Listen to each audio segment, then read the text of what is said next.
Welcome to Week in Horror. All right, you primitive screwheads, listen up. The podcast that deep dives all the films you love. You gotta be fucking kidding. The week they dropped in horror history. We all go a little mad sometimes. With your horror hosts, JL. When a shirtless Sam Elliott with no mustache takes out an alligator with an oar, that's the kind of movie I'm looking for. Eugene. And we're just casually just like, yeah, so this is probably the best way to go, light someone on fire. You have to leave. Alex. It would not be an original lineup if I didn't have fucking technical difficulty. Johnny O. Now, it's not an Amityville, or wherever it's Amityville. And Aaron. They got manure to work with and nothing grew from it. News, trailers, trivia, special guests, and more. You're gonna need a bigger boat. Live show every Wednesday, 7 p.m. Central at youtube.com/weekinhorror.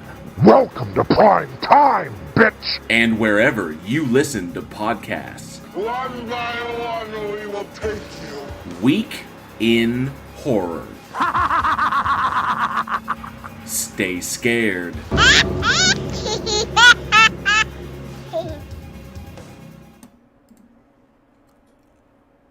Welcome, horror fans. It's Wednesday, 7 p.m. Central Time, and that means it's time for another episode of the Week in Horror podcast, the only podcast that goes a little mad sometimes. And if you're listening to us on your favorite podcast host, you can join us here on YouTube for our live show, so you too can get in on the bloody fun. What are you waiting for? Join us. This week we're covering select horror films released August 28th through September 3rd. Thank you all so much for joining us. I'm Aaron, and with me tonight are Eugene and JL. What's up, everybody? How's it going, everyone? Excellent. I love how Aaron just drops, man. I love his intros. He's into it. I do. I like it. Aaron's got an energy that just I just listen to it and he fires me up. I really enjoy it. All right. So, it's been a busy week. It's been an intensely busy week. I know Eugene is literally about to fall on his face. It's been a long day. I get to sleep again on Tuesday. Nice. Not sleep in, just basic sleep on Tuesday. That's how you know you're busy in this industry, is when you have to schedule your sleeping hours. And like legit, it's like, yeah, I've got the day planner here and I've got sleep scheduled. I see. The 27th. I'm good to go. So yeah, four solid hours. Looking forward to it.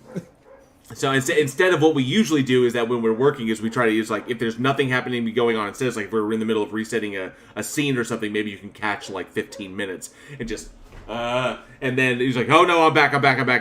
So I have been there dozing off on set and just hoping somebody will come along and, you know, shake me before I'm supposed to be on.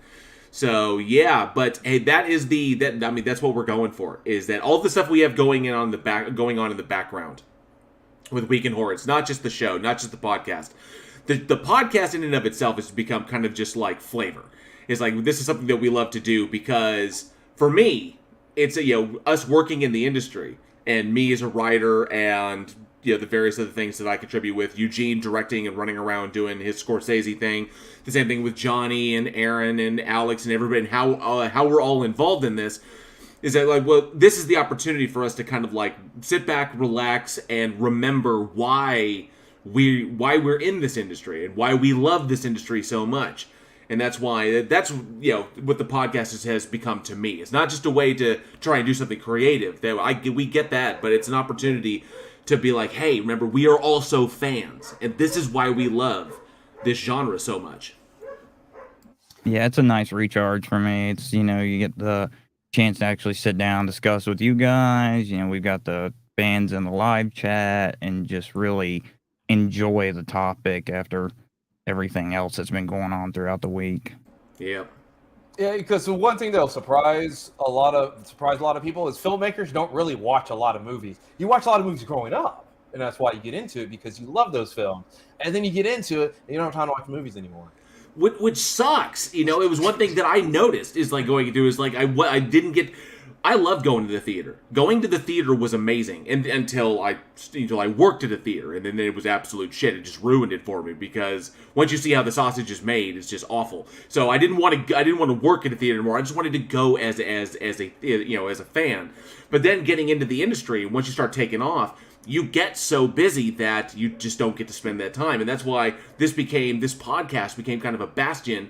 So as to like sit back, relax, and be like, well, yeah, we're watching movies kind of as homework, but we get to remind ourselves why we love this industry. And I know it's not just for me, but I know it's for all of you. I'm pretty sure y'all can agree with me. Doing this show, going back and watching these movies, kind of as homework, so that we can talk about them and we can deep dive them, has made me a better writer. It's made me a better writer, and it's made me a better filmmaker because I get to kind of like. It's like being in school. You go back and you go through the works of other people that came before you, like in any class. You read what other people have done, you study what other people have done, you test yourself on what other people have done, and then you improve upon that. And that's what this podcast has allowed me to do. Well, it becomes somewhat of a challenge week to week when the same topics kind of pop up again and again, and sometimes they're nested within other topics. But at the same time, you kind of catch on to the currents that have been going on through the genre, whether they're good or they're bad. If they're bad, you avoid it. If it's good, you kind of learn that maybe, hey, this is a good theme to tune into. This is a good broad method to approach it from. And those just really start to stand out the more they, come up again and again. That's very true. It's going back and just studying the nuances and realizing what works, what doesn't work. And most importantly, why? Why didn't that work? Does this work? You can gravitate towards what does work for your project and stay away from what doesn't work, and just understanding the whys of that, because you'll have these bad films that have little nuggets that's like, well, but that's gold. So you can still look at a bad film and pull something out of that to put onto a good film and stack those together so your project becomes successful. Except for that one movie, The Butcher. No. There's nothing to take away from that film. Nothing. Not at all. But any other film, you can at least take away a little something from and put towards your own work. Definitely. All right. And of course, I'm getting I think what kind of kicked this off is I'm feeling a little nostalgic because we're screaming towards the season finale of season 3. So the end of season 3, we'll have been doing this for 3 years solid, and I'm looking at my day planner. I've got 3 day planners worth of stuff that I filled out. So these bad boys here that my wife gets me, I absolutely love them, and they help keep me on track. But yeah, I go through it and I look at all of my notes. I look at all the things that I'm doing, all the things that we have scheduled. All of our stuff is scheduled in this. So it's chalk to the gill. It's of shit that we've got going on. And next month we conclude this season. We go strong into season 4. I can't wait to unveil the new artwork that Josh Olsen is working on for us, because you guys are gonna love it. I've seen it. I know you guys haven't seen it yet, but I can't wait to show you guys because I fucking love what he's done. It's going to be amazing. And we're going to unveil all of that at the season finale, which is next month, I think. If I remember correctly, September 14th is the season finale of season 3. And we're going to do a kind of an interesting show. I've got some interesting stuff planned. It should be a lot of fun. But it's got me kind of nostalgic. Looking back, 3 fucking years almost that we've been doing this. 3 years. 3. I never would have anticipated this. 3 years. See, then it's going to be 5, it's going to be 10, and they're going to run out of movies. We're going to be waiting for them to release shit so that we can talk about it. Exactly. I've got every episode on my computer since episode 1. Like all of them folded out, ready to go. And then once a season is complete, I take all 52 episodes, put it in a folder, bam, that's season 3, kick off season 4.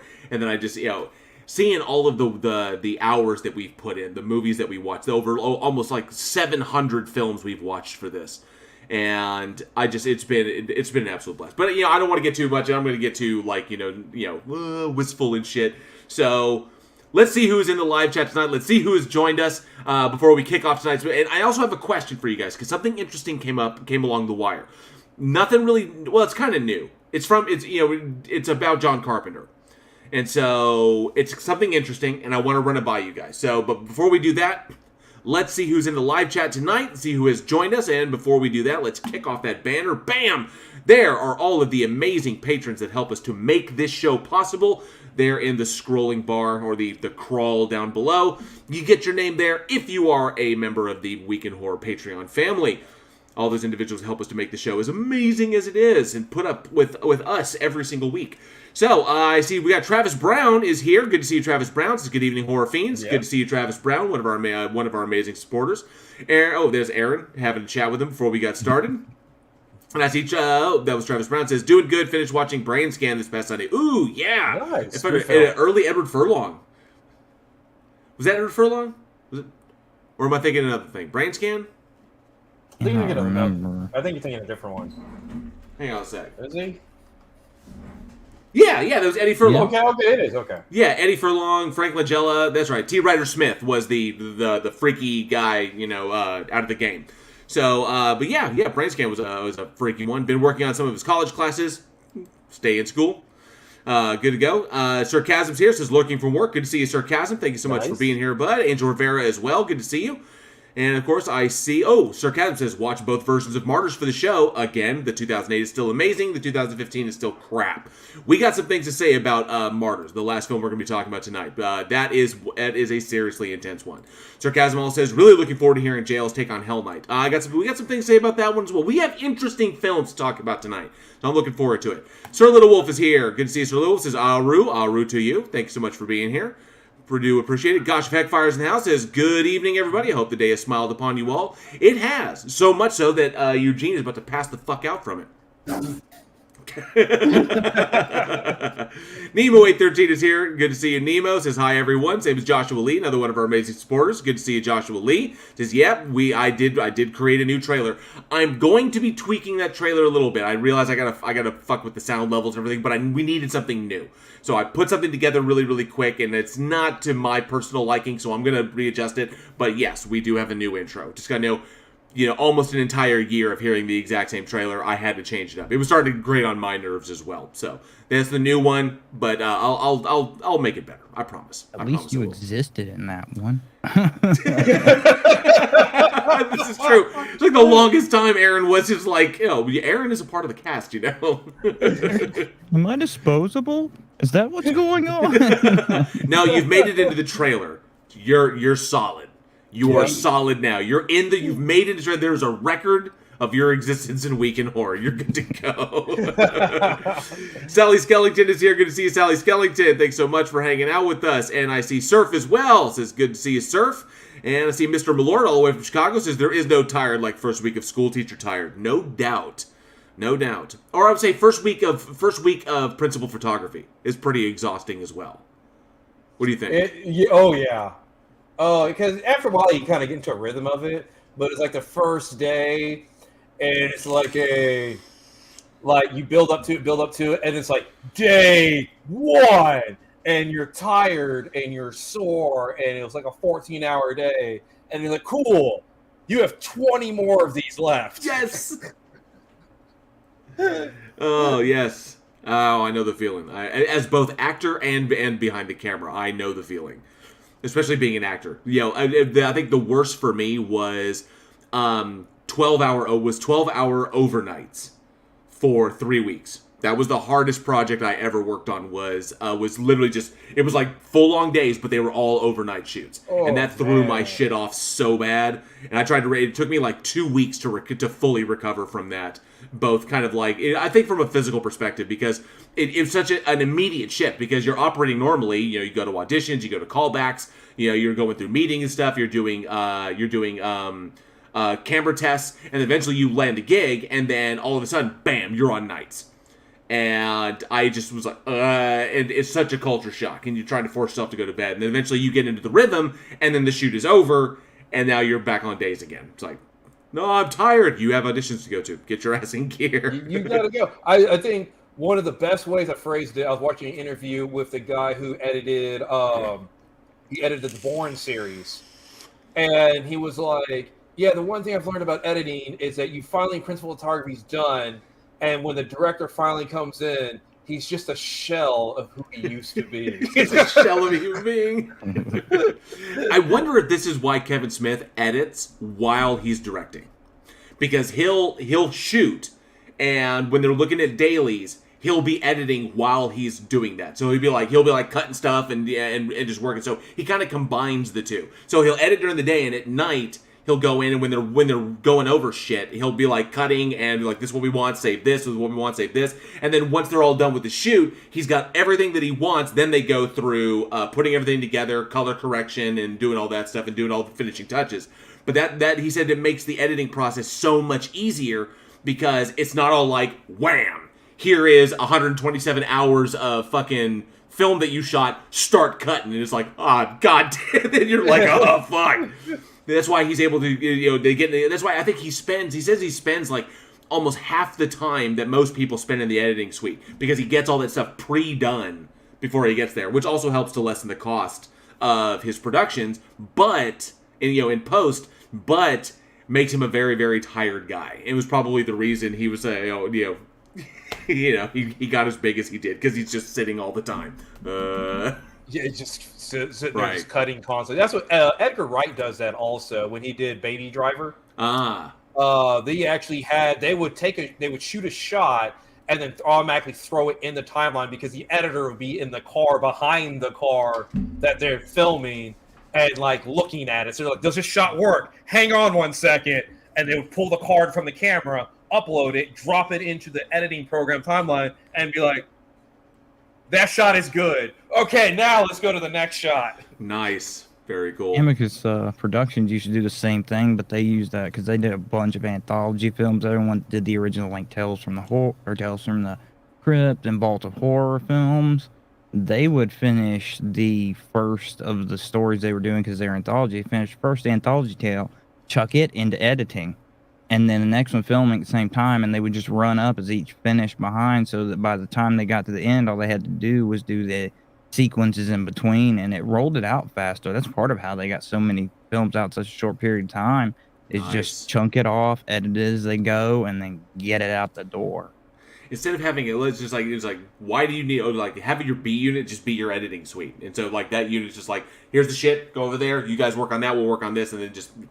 That's how you do it. That's how you save money. I Heart Dogs is here. Good to see I Heart Dogs has finally made it. Had an appointment. Well, good to see I Heart Dogs. Thanks so much for being here. Do appreciate it. And let me see. I'll make sure I got everybody else. Make sure I didn't miss anyone. Nope. Nice little comment. Oh, and I think we got everybody. We got everybody so far. Okay. So before we dive into tonight's interesting selection films, we got some deep ones I think we're gonna to talk about. I wanted to run something by you. So something came across my desk from Screen Rant, and it was a conversation with John Carpenter regarding The Thing. So arguably my favorite film of all time. The you can see the poster right there in my office. I love Carpenter's my favorite director. His entire Apocalypse trilogy is hanging on my wall, and I don't think anybody's going to argue with me if I say The Thing is the greatest sci-fi horror film ever created. Or horror sci-fi, whichever one you want to swing it. But one of the best things about The Thing, obviously, is the ending, is the ambiguous ending.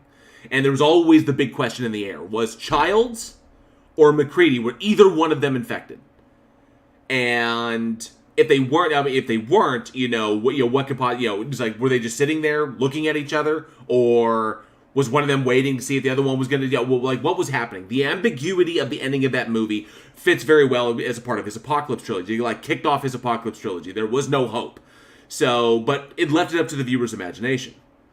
And everyone who's a fan knows that the cinematographer utilized a light trick in order to kind of give a hint as to who was infected and who was not. And that was by adjusting the lights and ensuring that there was a glint of light in the eyes of the actor while they were shooting for those who were not infected. And those who were infected did not have that glint. So that was a little kind of inside thing. But in this interview, Carpenter stated that he was aware of that. That was a choice that they made, but he abandoned it pretty much in the third act in order to keep things ambiguous, because he wanted it ambiguous. That was the big thing. So, the question is... so the question always became, which one of them was infected, or if either of them were infected. Otherwise, it's kind of like, you get to dream whatever you want. Carpenter recently came out and stated that one of them was infected, but he didn't say who. And he said he wanted to keep that ambiguous, but one of them is definitely infected. But the point was, the only thing that was certain in that scene was that both of their fates are sealed. That they weren't getting out of that. So Carpenter pretty much confirmed that the thing won. So my curiosity, so I'm looking at this, and I'm wondering, for all the big-time horror fans out there, does Carpenter saying this change your feelings about the movie? I gotta say... Oh, go ahead, Eugene. Honestly, I had to say yes, and I wish that he didn't say anything, because I want to come to the conclusion myself whether one of them is infected, one of them's not infected. When I watched it, because I watched it as a kid growing up, I always came under the impression that neither one was infected, but they're doomed anyway. Right. So it's almost like it doesn't matter. The thing still won. But you leave it ambiguous. If you don't say anything and you let the audience come to their own conclusion, because then every time you're going to watch the thing from here on, that's what you're going to be thinking. Oh, well, one of them's infected. One of them's infected. One of them's infected. One of them's infected. Instead of kind of bouncing it around. It's very similar when artists, when music artists reveal what their songs are about. I actually hate when artists do that, because I want to listen to it, come up to my conclusion. Because instead of finding my own meaning out of a song, of how it's relevant to me, then I'm thinking, oh, well, that artist was having a day on a ranch or something like that, and it just pulls me out of it completely. That's all I see from that, because then my meaning isn't valid anymore. So I wish he never said anything. I wish he was just kind of like, let it be. The art's done. It's its own separate piece. And we can argue all day who's infected, if one's infected, or anything like that. But let people argue. It's been over 40 years. Just leave it alone. Yeah, leave it alone. We didn't need to touch it anymore. Well, see, if the internet had not happened, I might take that point of view. But there are fan theories that have become so popular that they're kind of imposed on at this point, and there's two primary ones at this point, and it's just two small but important things beyond the eye shine. And one is the breath, because if you watch it, McCready has breath, Childs does not. So people say that's an indicator, because the thing does not need to breathe, so it's not going to emit vaporous breath. Well, if you also look at the shot, McCready has more lighting on him because of the fire or the simulated fire, whichever it may be. Child's more in shadow, so maybe the vapor didn't show up. The other and I'd actually argue. I'm sorry, I got to go total nerd on this, because argue my favorite film, because all of the cells that the thing is copying do what those cells normally would do. So it copies the cells in all of their capacity, even the ones that have weakness, which is why Norris had which is why the cells in Norris had a heart attack, even though the thing itself wasn't having a heart attack. The cells imitated it because that's what those cells would have done. So I would say that was probably a lighting thing. I have to go off that one. I'm sorry, I got totally nerd right there. So. Oh no, because it doesn't. Each cell is independently functional, but it doesn't function independently until it comes under attack. And the other one is along the same lines, where it's the bottle of liquor that he has.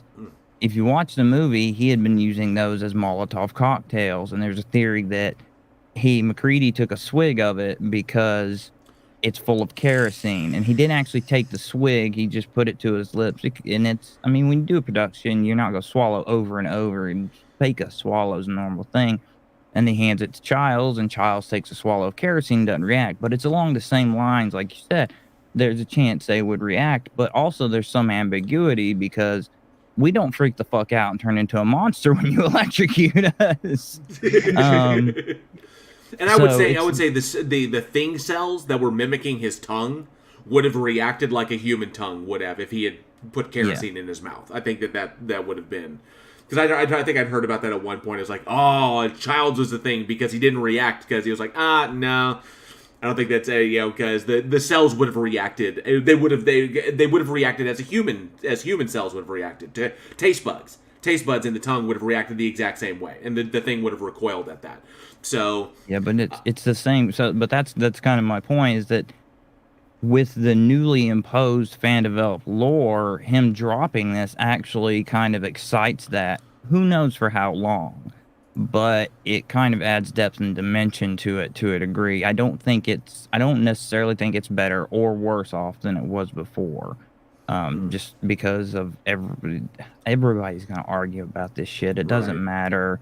Like, he could fucking drop, be like, Childs, was it Ridley Scott style? And people are still gonna argue and be like, no, fucking Harrison Ford said that he played a human. Fuck that. Decker was a fucking replicant. We all know it. Oh, so, yeah. So for Aaron, it's neutral. Doesn't take anything away, doesn't add anything to it. Just kind of like stirs the pot a little bit. For Eugene, it kind of takes a little bit away. I'm kind of in the Eugene camp on this one. It takes a little bit away. There's that same kind of thing. I had an idea in my head. I had kind of a headcanon, and that headcanon fit with the fact that I've seen the movie some probably 200 times, and I know every frame of that inside and out. So I'm kind of, oh, dang, now I have this that I have to say, because the filmmaker's coming. Now, John Carpenter can say whatever the fuck he wants. He directed the damn movie. He wrote the fucking thing. He wrote the adaptation, and it's his baby.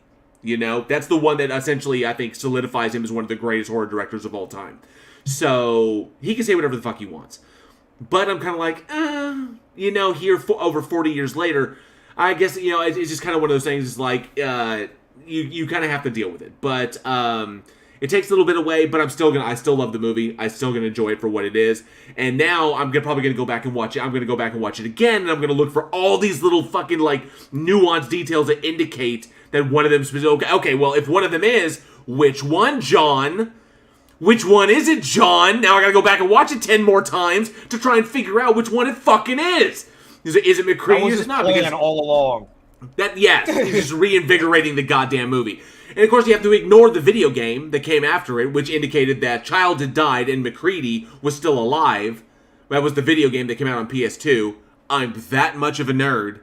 I am. I played that fucker and I finished it. But that one indicated that McCready had survived somehow and that Child had just died. Neither one of them was infected. But apparently that's not canon.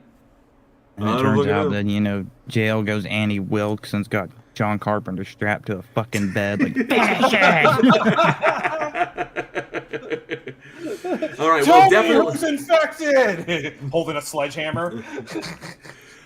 Sign it, I want proof. Oh man. But definitely let us know in the live chat, let us know in the comments below if John Carpenter's revelation new revelation as to the end of the thing kind of changed things up for you a little bit, or did it not? Is he completely neutral to it? Can the artists can say whatever they want about their work, or does it kind of like maybe take a little bit of the shine off? We'd love to hear what you think. Let us know in the comments, or of course at weekinhorror@gmail.com. All right, we had a few new people jumping in. I see Nurse Donnie Dawn is in the house. Good to see you, Nurse Donnie Dawn. Thanks so much for being here, as well as Elizabeth Sylvester, another one of our amazing supporters. Thank you so much, Elizabeth, for hanging out with us. Tony Regime is here as well. Thanks so much for hanging out. And Cindy Johnson. Good to see you, Cindy. All right. Fantastic.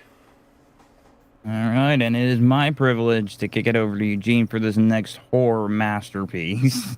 Eugene, what do we have up first? Okay, come on. Okay, no, I'm going to save it. You go ahead, Eugene. Get the paint ready, JL. Get the paint ready. No, I gotta get the polish. I gotta get the polish ready. All right. Spit shine this fucker. First. Cameras are too high. Okay. There you go. Yeah, look at that headspace. See, this is like proper headspace. Hey guys, we're talking about horror today. Eugene's like, I've been doing cinematography all week. Fuck you. Lighting. Today we're talking about. I'm a director, not a cameraman.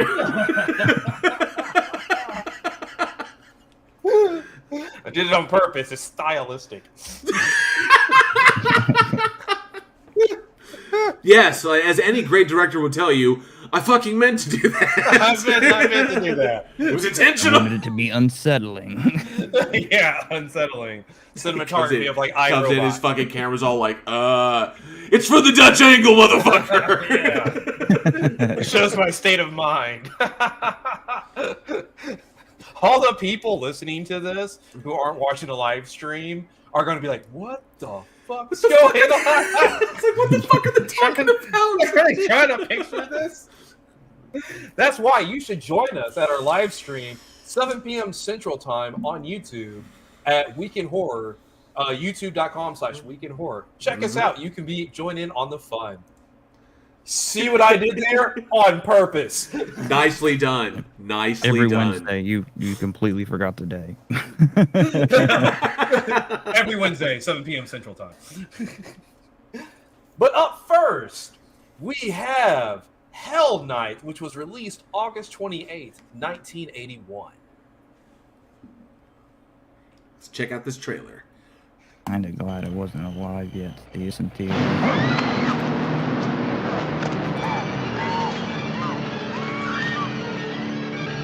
Pray for day. Hell night. That was a good kill. Then I will get to. Linda Blair and Hell Night from Compass International. Rated R. Here's Johnny. Hands. Here's Gorky. And that was it. That's how you do a fucking trailer. It's like it's That just had straight more up. plot line in the movie. It's basically like, listen, we got Linda Blair. Linda Watch Blair it. and Hell Night. That's all you fucking need to know. That's it. And then people die. So this masterpiece was directed by Tom DeSan. It's an Italian. Tom name. DeSimone. Tom DeSimone. Yes. Which is oddly enough the same name as Joe Pesci's character is based off of in Goodfellas, or close enough. And also starring the great, as we said earlier, Linda Blair, also Vincent Van Patten, and Peter Barton. And basically, in a nutshell, it's a bunch of college kids doing some fraternity hazing, and a killer is on the loose. What more do you need? What more do you need? You know? And shit gets real. So, okay. So, first of all, I have to say this: for a bottom up, for a foundation up Halloween rip, this film was not as bad as I was anticipating it to be. Most films that are just straight rips off of the big slashers, off of Halloween or Nightmare on Elm, or Friday the 13th or Texas Chainsaw Massacre, where they're just trying to re-emulate kind of the shock of the image, or what you see in those films. This one was not that bad, but and going through and watching this, I quickly realized that like the reason why this wasn't so bad is because despite the fact that the writing was terrible, they're just not great. There was I think, as a matter of fact, I think there was a lot of ad lib in this. It felt very much like there was a lot, just like the actors were kind of ad-libbing some of the scenes, especially the scenes in the bed with the surfer guy and the girl. I think it seemed like they were just kind of like rolling with some shit, and he was just making it up.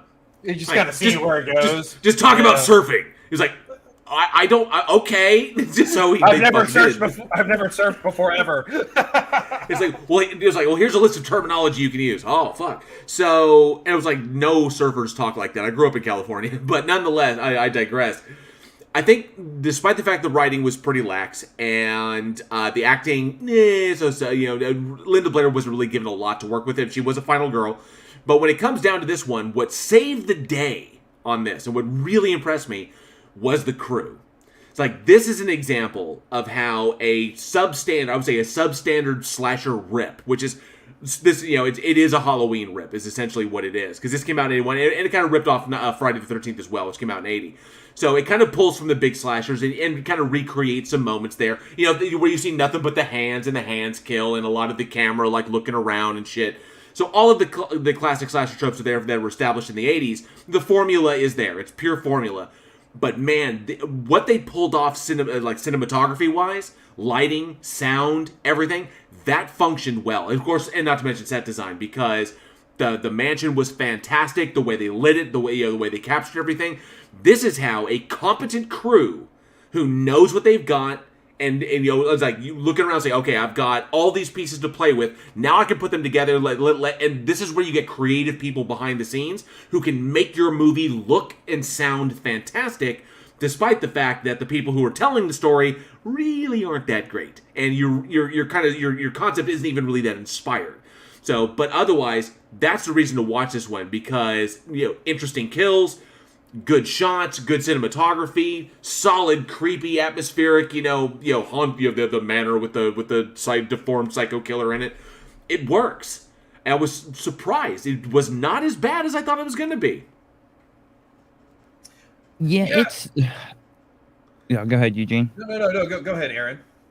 I was just gonna say, you got it where you can feel the situation where this crew showed up on set, and they're like, "All right, we've got this complete shit heap of a script and pre-production, but we are fucking doing this hands in the center victory because the lines suck."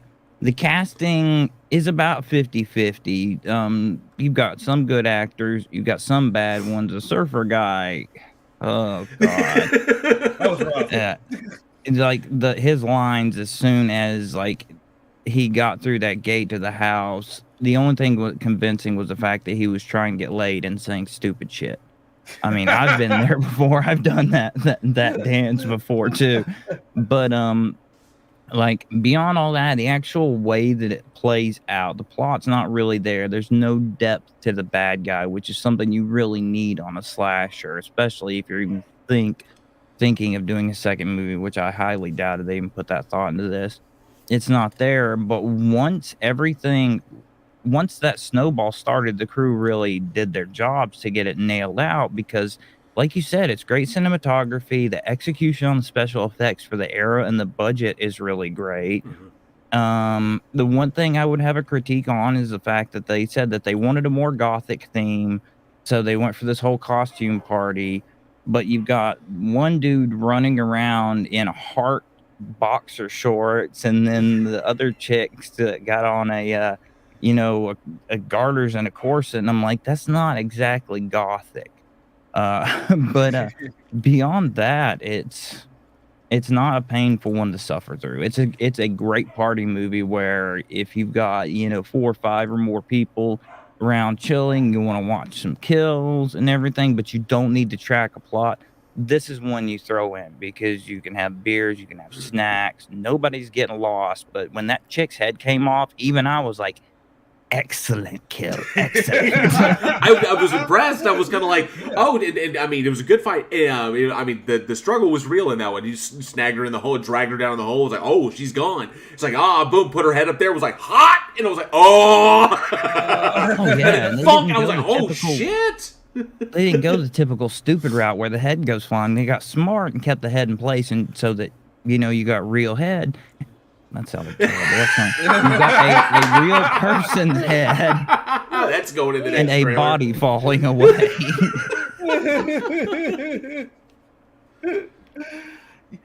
See, one thing when you look at films like this, and you look at in terms of the film industry, the only people that actually get any kind of credit for story-wise in the film industry are directors, producers, and writers. That's it. Whether a film is good, they're the ones who get the credit. They're the ones, if it's bad, they're the ones who get the blame on it. No one else, unless you're in the industry, knows. It's like everybody knows Quentin Tarantino. Name one of his cinematographers. Name his editor. Name his production designer. Most people can't. But if you're inside the industry, you obviously know who they are. Other cinematographers are going to know who are the ones that Quentin Tarantino goes to. So when it comes to working on a film, you want to do the best job that you can do, regardless on how good the film might or might not be, how good the story might or not be, anything like that. Because if you do amazing cinematography and the story's bad and the editing's bad and all this other kind of stuff, people will still hire you out and go, man, that film looked great. Who's that DP? That's exactly how the industry works. They're not going to care because the cinematographer has no influence on the story. Just absolutely none. Everybody knows it. It's like, the audio sounds really good. Film, who's that audio guy? I want him on my film. Inside the industry, we don't care.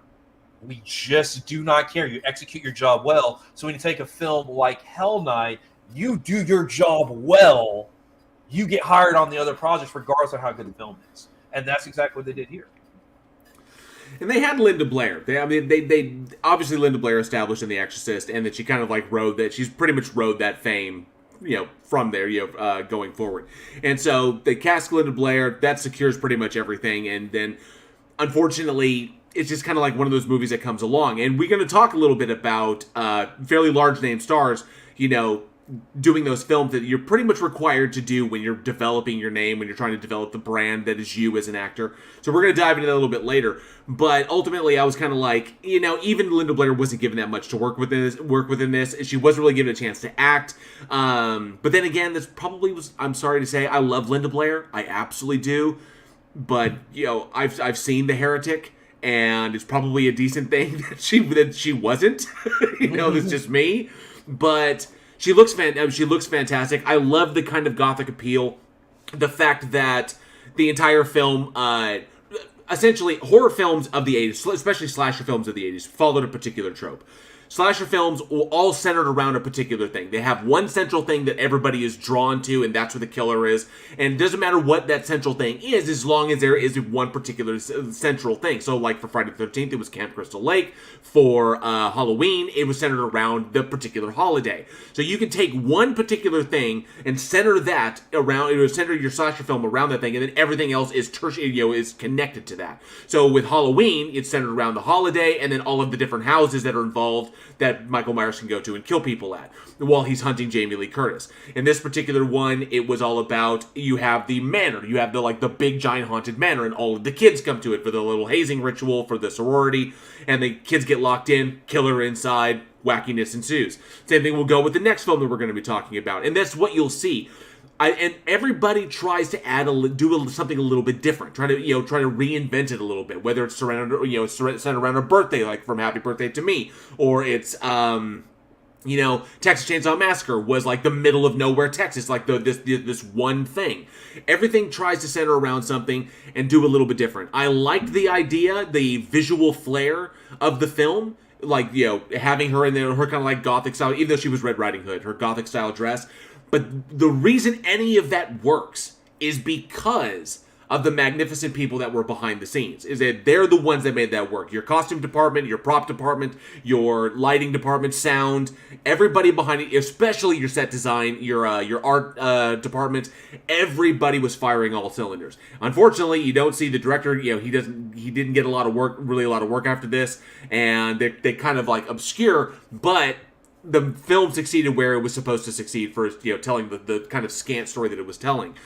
The problem with a movie like this is that it's a huge example of what I like to call reactionary filmmaking, and that is a big movie came along. You had Halloween, bam, 1978. Boom. Oh, sorry, you had Texas Chainsaw Massacre, 1974. You got Halloween, 1978, and then all of a sudden you got Friday the 13th, 1980. Okay, this one comes out in 1981. It's a little over a year since Friday the 13th came out, and Nightmare on Elm Street it doesn't come out for another year.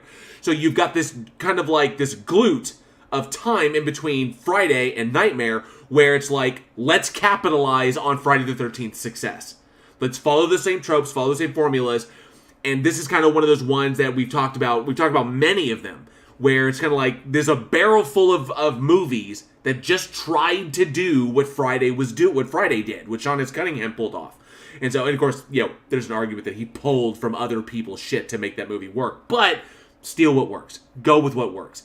Unfortunately, everyone was trying to do it, and you get a whole mess of movies that just kind of like running on the same gags. And unless you had something really solid behind it, like this one does, where you have competent people making your fucking movie, you're going to wind up bottom of the barrel. We got lucky with this one, and I think Hell Night was decent. But reactionary filmmaking often creates, and this is my opinion, maybe you guys disagree, can create a dearth of legit, like decent content that I think ultimately can water down the genre. And while that's kind of what the horror genre is known for, I don't think it needs to be. And so I look at this and I see the formula is oh, that works. Let's do it ourselves. But it kind of pulls. It's kind of it's bittersweet. Yeah, it's so. Which you could say Friday the 13th did the same thing. I mean, that was straight cash in that did really well and blew up, but it was coming off the same Halloween. But really, when you see them trying to copy the formula, it can go one of two ways in my eyes. You can get ones that copy the plot, that they pick a different location or a different situation, and they evolve plot based on that. This was not one of those. I prefer the ones that do. The other is ones that pull off of purely location, and strangely enough, it relates really well to horror board games, which I love, or horror video games, any kind of video game really, but horror best, because you are taking advantage of the location where this is occurring for your kills, for your play. Spooky locations, what kind of kills can we execute based on what's in your set and everything. It obviously failed in the first on plot, and Linda Blair, people criticize her acting on this, but at the same time, there are very few long lines in this movie. Most of them are a sentence or two at the most, something spit out before somebody starts screaming and running again. But that's where this movie reaped its victory, is because the crew, once they got on location, they took advantage of that location well, and they were not only creative in how they executed the kills, but they did it well. They were smart in not trying to go I don't think they had the budget for it, but going the heavy blood and guts route. But the head getting cut off and the body dropping off, they didn't have to worry about a heavy amount of blood spurting out or anything, but it was still nasty. It was thunk and drop. And it's the same thing with the other kills. They worked creatively and intelligently with what they have. Now, that being said, if you are a horror fan, this huge amount of these slashers, and you've seen other genres, but slashers are worse because the 80s were a heyday for horror, of course. It can be a wonderful field to pick from, because not only are you willing to dedicate the time, but you're a little more involved in the culture, the reading, oh, this movie's garbage, I don't want to watch garbage, or this movie's garbage and I've got a beer and a bong and I'm going to throw it in the DVD player and go after it. But if you're that person that is an occasional viewer that's living on Eugene's schedule, where he sees TV 15 minutes a week, it can be a pain in the butt. And those are the ones that are hurt the most by it. And it's best to know what genres to avoid. I mean, if you're in love with slashers and you want to do that search, I'm not going to tell you it's not worth it. But if you've got a limited amount of time, do your research. You will save so much time rather than risking it on the movie and ending up disappointed with what little time you had to chill out. Well, you talked about in terms of reactionary filmmaking, and a lot of it comes from the producers, because when you have something that's hot, everybody's going to try to cash in on it, because as always, we've talked about many times before, filmmaking's a business. Producers are business people. They're not creatives. And even low-end indie producers have to figure out a way to make money. So when you have Halloween comes out, it's okay, we're starting to get something. People kind of go in. And then after that, you have Friday the 13th. It blows up big. Filmmakers knew this is our window right now. It will close at some points, just as all windows do. But if we can get in right now, we can very least make our budget back. Because if you make a $1 million film and it makes $2 million in your box office, you made money. Your film's successful. You made a profit. Right. You just right off the bat, you did your job on that. So that's where a lot of reactionary filmmaking comes from. On top of that, and when you start going to the 90s, a lot of reactionary filmmaking comes from, these studios will buy these scripts and then wait for trends. Because a problem with betting on trends is it takes about 2 years to make a movie. So you're trying to guess what your trends are going to be 2 years from now, which can be really hard. So you'll buy a little bit of everything, and then a studio will actually start going through with one of them. And this is really big with Taken, with Liam Neeson. and kind of taken a little film. Liam Neeson thought it was going to go straight to DVD, and you had these other studios that buy up these scripts or these actions, and they watched. And then when Taken blew up, your studio heads were like, okay, action movies, what do you got? And producers go, I got this film right here called John Wick. Oh, okay, make it. That's exactly how it happens, because you don't want to be the producer or these studios like, this slashers are you got. You're fired. Yeah, that is it. So if you have these producers that are jumping onto the bandwagon, you have these other producers that have all these scripts, and you're kind of waiting to see slashers. Here we go. Here's 3 of them right now, and that's how the business works. Yeah. Tony Regime says a lot of the early horror slashers were influenced by the Cropsey urban legend, most obviously The Burning. Definitely, yep.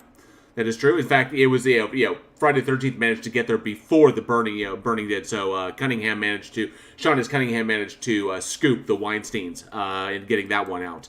So that's the truth. And Frayed Edges says, I suppose you don't really know how something will play. So copying what worked is a safe option instead of risking going outside the formula. That's also a part of it, is that, the objective ultimately is to make money so that you can make more movies. That's the job. You're creating your opportunity. So you make a movie, the movie makes money, you take that money and you make another fucking movie, and you want to make bigger and bigger movies. That's the whole point, is to keep the cycle going until you're done. It's a job like anything else.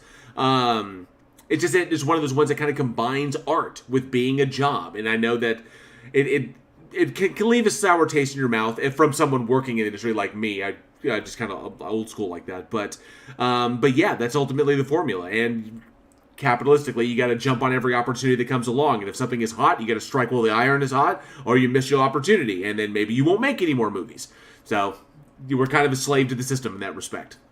Yeah, well, in that same vein, if you kind of look at it large picture, not just a production company, but genre-wide, maybe the money from those 10 really crappy movies, between, the money that was collected, the producers that did better, and all the crew and the cast that got the experience, maybe you're reaping that one good horror movie from all of those. So maybe it is worth it when you look at it that way.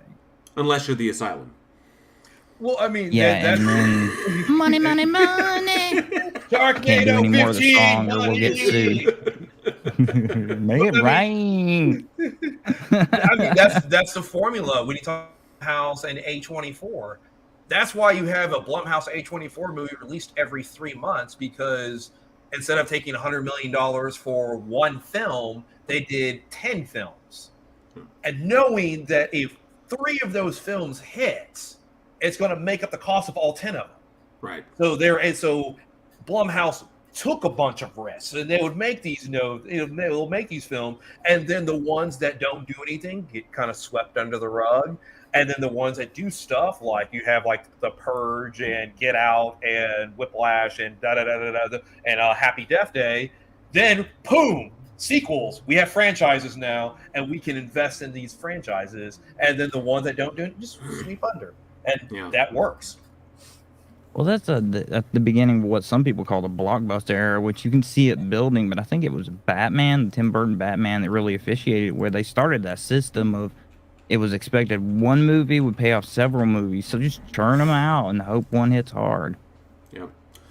Tony Regime says the problem with the formula approach is that there's nothing new or noteworthy. And it can feel like that sometimes. It can. I absolutely get that. At this point, kind of like for us, it's about nostalgia. I like going back and watching this one because it had Linda Blair in it. I love Linda Blair's stuff. I think she's one of the original Scream Queens.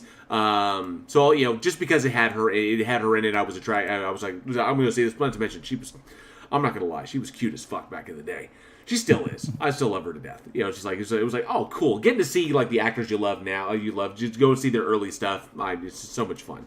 So, but yeah, I think this one, Hell Knight, was one of those ones that kind of, I think, rose to the top of the barrel of copycats. This one was a little bit better, thanks to some remarkable stuff behind the scenes.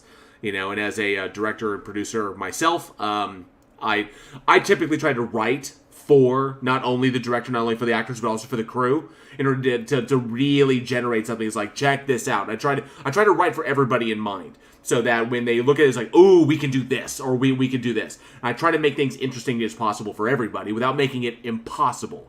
So that's kind of how I approach it. Because those cast, those crew members, man, they will make or break your movie. They really will. They really, really will. But I want to go and I want to ask the audience, what is your favorite Linda Blair film? Ooh. She has done a lot. I bet there's going to be a lot of Exorcists in there. Well, I mean, Yeah, that's not say if you say Exorcist, it's a cop out. Your second favorite, Linda Blair. Exorcist is a bit of a cop out. On it. So definitely let us know in the chat below, or leave us a comment, or email us at weekinhorror@gmail.com. Your favorite or second favorite Linda Blair film. Angel Rivera says Exorcist. Yep. Ooh, Sir Little Wolf said Repossessed. Very cool. Fred Edges says, I watched Dolly Dearest the other night. Talk about a Child's Play ripoff. Yeah, that's true. It kind of was. Kind of was a Child's Play ripoff, but holy fuck, that doll was nasty as shit. Dolly Dearest could give Chucky a fucking run for his money. Well, that's because she was a fucking, god. She was like an ancient god that had inhabited that doll. So, that's one thing. Chucky is just like a fucking voodoo practicing serial killer. That thing was like a fucking demonic entity. So that bitch was nasty. Surf says, was she in Blair Witch? Let's see what you did there. Nice. Come on. That's how tired. That's how tired Eugene is. Oh, Blair, I get it. Yeah, nice. Fred Edge says, yeah, that bitch had powers. Yeah, that bitch had powers. This is the truth. All right. Well, all right. What do we got next? Okay, for our next film, and I've been looking forward to talking about this one. I got some things to say, but released August 29th, 1980, we have the another slasher film, He Knows You're Alone. Let's check out this trailer. On the night before her wedding, every girl is alone. Joyce. Nancy. Amy. Tricia. There's one victim in this movie that's actually alone. Everybody else is with somebody else. Debbie. On the night before her wedding, every girl is frightened. So she's got a real Leslie Ann Warren thing going on. Reason. Ah! You're alone. You're getting married.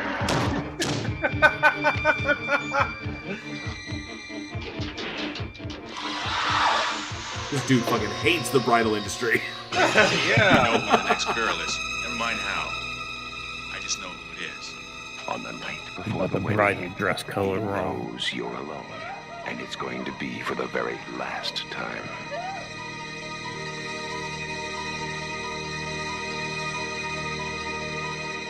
Who left him at the altar? I know, right? This dude is just fucking angry as fuck. All right, He Knows You're Alone, directed by Armand Mastriani, and written by Scott Parker, starring Caitlin O'Heaney, Don Scardino, Elizabeth Kemp, Tom Rolfing, and with less screen time than an SNL sketch that he's been on, Tom Hanks was in this bad boy, as well as James Rebhorn and Dana Barron and Patsy Peace. So the film essentially is a slasher film, and it follows. Oh god, I've totally spaced it.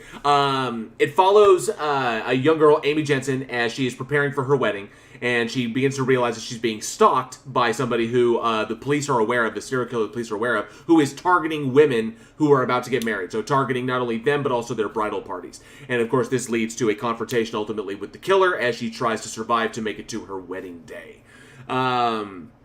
Arguably, one of the first films after the success that was obviously inspired by the success of Halloween. And when I say inspired by the success of Halloween, We're talking everything, even the fucking score. I mean, it was like the piano. Could they have stolen more from that movie? I really don't fucking know. But definitely a big example, a huge example, almost step by step, note by note of the early '80s slasher formula, down to every single thing pulled from something else. No, the weirdness of it to me is that it's got a feeling almost like some of the Deadpool and some of the other movies that were the mystery thrillers of the era. And it has a better developed plot than, say Hell Night and everything. They went with the personalityless killer, just like Michael and everything, but it is not scary at all. There is absolutely no suspense to every kill, and you don't even have that thing where you're rooting for the killer. You're like, get him! It falls flat on the actual horror element, just dead flat. Yeah, first of all, it's a weird premise that it feels like it's already kind of stretching for something. But never explained. Yeah, it's just I fucking hate brides. Fuck these women getting married. Yeah, it's like when you think about targeting people, and you think about targeting, they could be like yuppies and businessmen, or they could be like any kind of people that's like, man, this kind of assumed as bad or anything like that. But it's just like people getting married, bridal parties, and it's like, okay. All right. Well, I was like, okay, well, let me go and dive in, and then, yeah, like you said, no explanation. There wasn't really any kind of suspense in any of the kills, or any kind of really good build-up. I like the tension right before the kill. I think that's my favorite part, and it didn't really have that. Okay, that's cool. That's neat. I thought it was a little interesting that we've got this dude, who's going around. He's killing women who are about to get married. It kicks off in the movie theater scene when the girl's like, oh, she's in the bathroom. She's like, ooh, my wedding ring. Look at my wedding. I'm obviously establishing that I'm going to get married. And then she goes back and then she gets killed in the movie theater, sitting right next to her friend. Ridiculous moment, and not the extreme. But one thing that got me was that they didn't shy away from showing the killer's face. It's very, very obvious. And if you saw this cat walking on the street, you would be like, that's a killer right there. So he's got white, he's all dressed in black, just standing there staring at people with fucking eyes like saucers, and it's sweaty and just dark circles, just and almost the full fucking breather is yeah, that's the bad guy. And they show his face, we know who he is, and before every single kill, he's there. They telegraph everything. So, y'all, I wasn't surprised by it. Even the one in the wedding shop is the guy Ralph is you knew that was going to happen. It's kind of because he's everywhere. He's literally following her, and so I was kind of you're taking all the suspense out of it by telegraphing everything you're going to do, and there's nothing sinister about this bad guy because you've seen him. You know he's just a person. So ultimately, it's all about where can you succeed in this. We're showing who our bad guy is. He's decidedly human. There's nothing grandiose about this. He's just a homicidal maniac who's killing women on their before their wedding days or on their wedding days and killing their bridal parties and shit. Just basically taking them all out.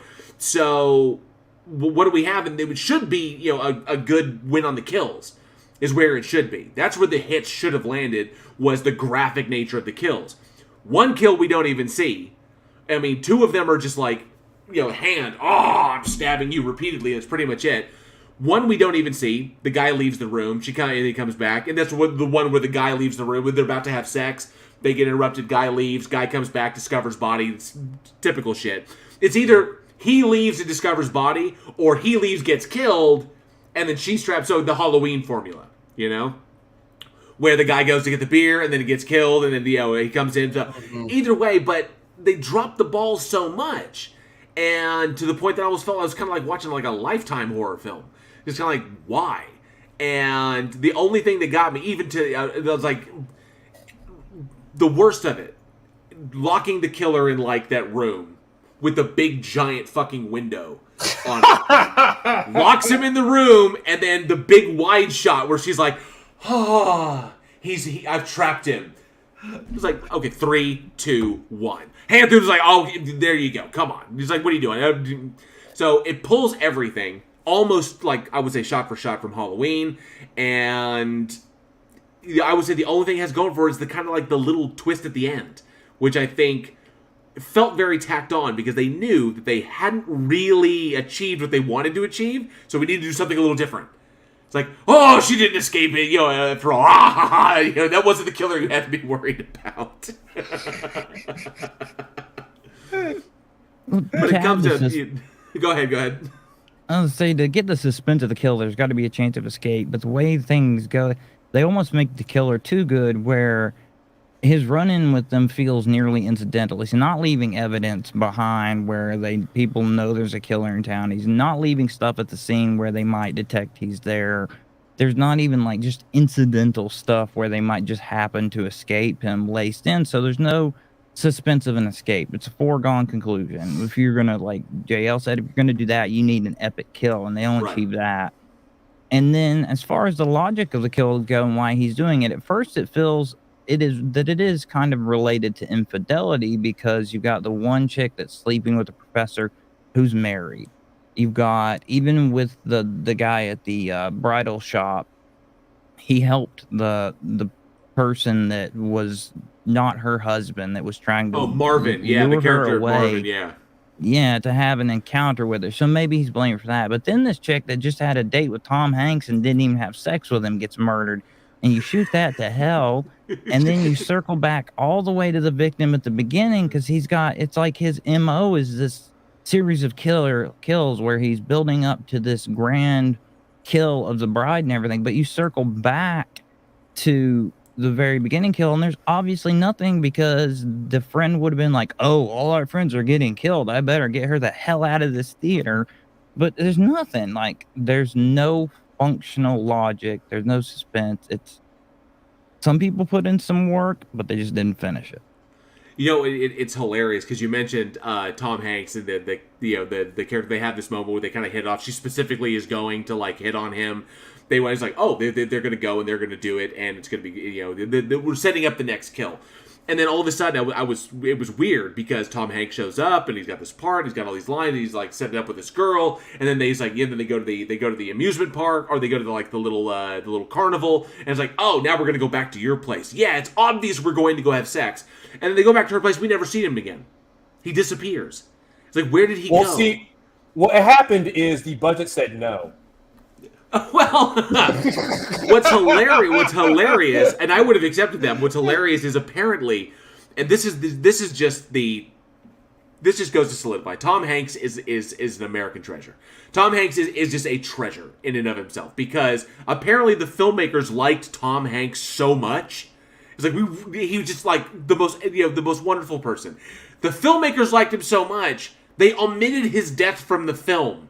They're like, no, we're not going to kill you. There's no point. The actor has completely won us over. There's no point in having him die. So he just vanishes from continuity. Just like, I'm just that good, man. So I'm the guy that came in, wooed the victim, banged her, deuced the fuck out, and then she gets smoked. It was like, God damn, dude. Fucking rewriting movies just on your personality alone. So I think that's but ultimately, I was like, I didn't see... It came off as kind of pointless. It's kind of like, why? And this is what Frayed Edge is mentioned in the live chat. This is where the formula gets you into trouble, especially when you have nothing really created. Originally the movie was based off of the urban legend of the Hook, the one where they're necking in the car, and then there's like the scraping at the door, and then the guy gets out, and then you hear like the scraping on the scraping on the roof, and the girl gets out, and the guy's like hanging from the tree, and his feet are scraping on the deal. And of course there's the one, and then there's a variation where they drive off.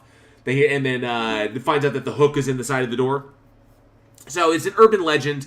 It's told multiple times. That was what the whole thing was originally supposed to be based off of. It literally makes up the first 5 minutes of the movie, where the characters are watching a horror movie where this is happening, and then all of a sudden the bridal killer comes in, or whatever. It's kind of like,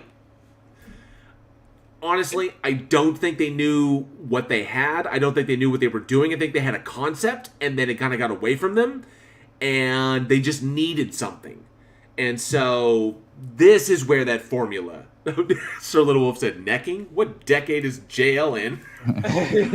Hey, man. This movie, come on. That's what they were doing. What, like, there wasn't any sex in this. Nobody got fucking laid in this movie. Yeah, well, you've got the one scene that's got, the girls in the shower and everything. There's a brief hint of bare breasts. That's the closest they got to the thrill value of a lot of the other ones. Yeah, and they show the drain, and I'm like, okay, we're going to get a Psycho reenactment. And then she gets out, and she's in a robe, and I'm like, y'all are a bunch of fucking teasers. Yeah, well, that's what this movie was. Big old tease. This is what you get when you have filmmakers that don't understand. Now, granted, the slasher genre is still brand new, and people are still trying to figure out what works on it. And like I said, brand new. You have some filmmakers that they probably are like, okay, we're going to try to jump on this as quickly as possible, and kind of just skirted its way through because. Like most of this movie doesn't even make sense. I know, right? It just going back to the movie theater kill, which was like the most retarded. Because if you think about, if she just goes, "I'm being stabbed," and the other friend looks over and sees the killer right there, done. That's it. Instead of like the one stab in the back. And then she falls, slumps on his shoulder, and oh my god, my friend's dead. But I will say this about the title sequence: Naked Gun. I know, right? This blew my mind. Tom Hanks was in fucking Dragnet. Yes. Okay. The opening of this movie was Dragnet style, and I'm like, I'm trying to figure out if that's a coincidence. Because they opened the movie up, following the shit, and I'm like, well, that's fucking Dragnet. Wait a minute, Tom Hanks was in Dragnet. Tom Hanks is in this movie. What the fuck? And my mind was kind of blown. I was like, that can't be coincidental. I was like, oh, we got Tom Hanks? Get that shit. Get that Dragnet. shit. I was like, what the fuck? But yeah, it ultimately it's a fast and dirty ripoff. They pulled everything from it. Almost you'll see Halloween's fingerprints all over this thing. Everything and the big problem in this one, unlike John Carpenter, who when he did Halloween took specific tropes within the film. Okay, there were specific notes.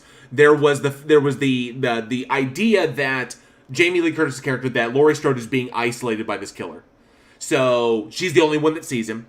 No one else is really spotting him until it's too late, but she keeps seeing him everywhere because he's stalking her.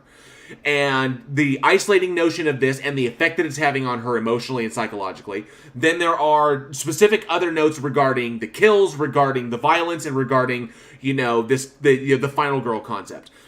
John Carpenter knew what worked, and he knew what was important. He knew that we have to hit here, here, and here in order to make this be successful, in order to really tell a successful story. And so Carpenter knew what worked.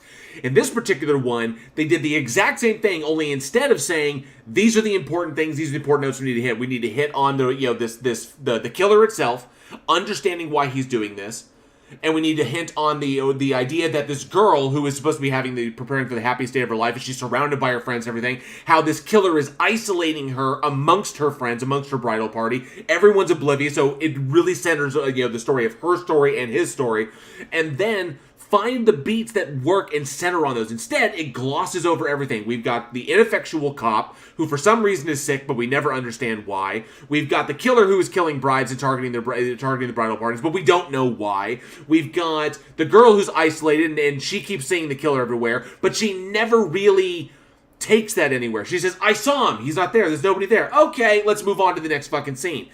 You've got the friend who's creepy as fuck, who keeps trying to bang his like this guy's fiance, but will they, won't they? I don't know. She still has feelings, not really sure. Is she a final girl? Is she not? Well, apparently she's not, because she fucking got smoked in the end. That's the big thing, is like, and the only thing that kind of saved her was like, oh shit, because the killer, who obviously was a jilted lover or something of the deal, that's why he's killing brides, he's become a serial killer, turns around and she leaves her fucking fiance for the dude who's been macking on her all goddamn film, and then winds up, it's like, Phil, what are you doing here? Ah! That's pretty much it. I was like, oh, they needed some way to end that shit. So, but nonetheless, Phil's banging chicks at the lake. He's not going to come back for her. He's just going to get back in that car, make a U-turn, and go bang some more chicks at the lake. He showed up in one fucking scene, sitting there with his shirt off. I'm going to call her. She didn't answer. Fuck. That was it. That's all we know of Phil. It's like, and they keep talking about Phil. It's like, he's a dickhead. He's an asshole. We never see him be an asshole. We never see why nobody likes him. Because he literally shows up. He's sitting there, in his shirt, and he calls her. He's like, oh, she didn't answer. Okay. Back to the party. And that's it. Well, it's a foregone conclusion that when he goes camping, he's going to be screwing chicks. I'm like, that's the guy you marry right there. But ultimately, it's obvious what it is, and anybody who's familiar with any kind of slash film will see the fingerprints of Halloween all over this. But just because there are ripoffs of Halloween doesn't necessarily mean that those ripoffs are bad. There are some good ones out there. So I want to ask the audience, what, in your opinion, what for you was the best Halloween ripoff? Obviously, I don't think anything is ever going to top Halloween in and of itself. But of the formulaic copycats that came after it, that maybe tried to do something a little bit different, try to bring something a little new to the genre, what do you think was the best Halloween rip? Who had the best ideas coming after Carpenters? Let us know in the live chat, or down in the comments below, or of course at weekinhorror@gmail.com. So Little Wolf says, now we know what kind of man Aaron is looking for. Oh, yeah. All right. Aaron. I'm excited to talk about this one. All What do we got right. next? So, from September 3rd, 1993, we got California. With a K. For the listeners. Let's check this out. I've been looking forward to this one.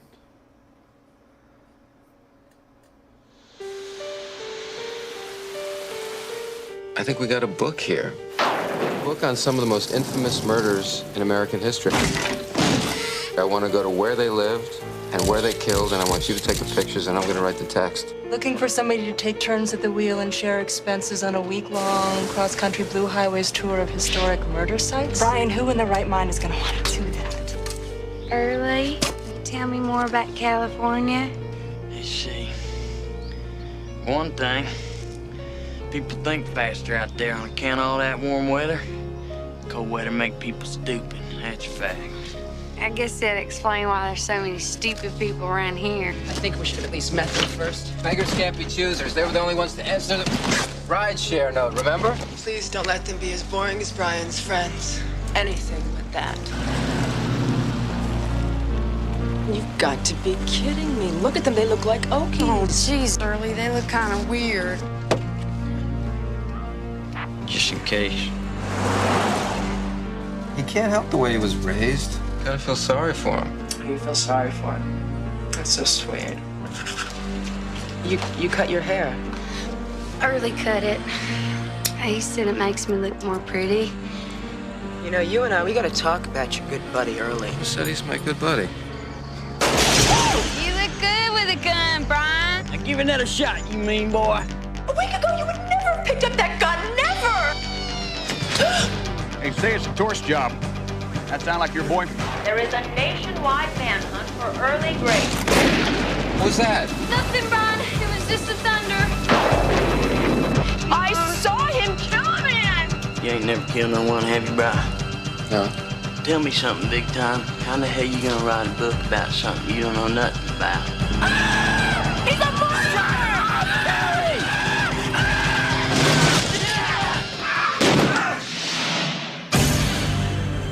Brad Pitt, Juliette Lewis, California.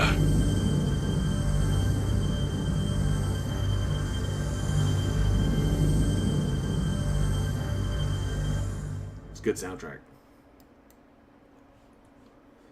All right. That was directed by Dominic Sena, written by Stephen Levy and Tim Metcalf, and starring Juliette Lewis, Michelle Forbes, Brad Pitt, and David Duchovny.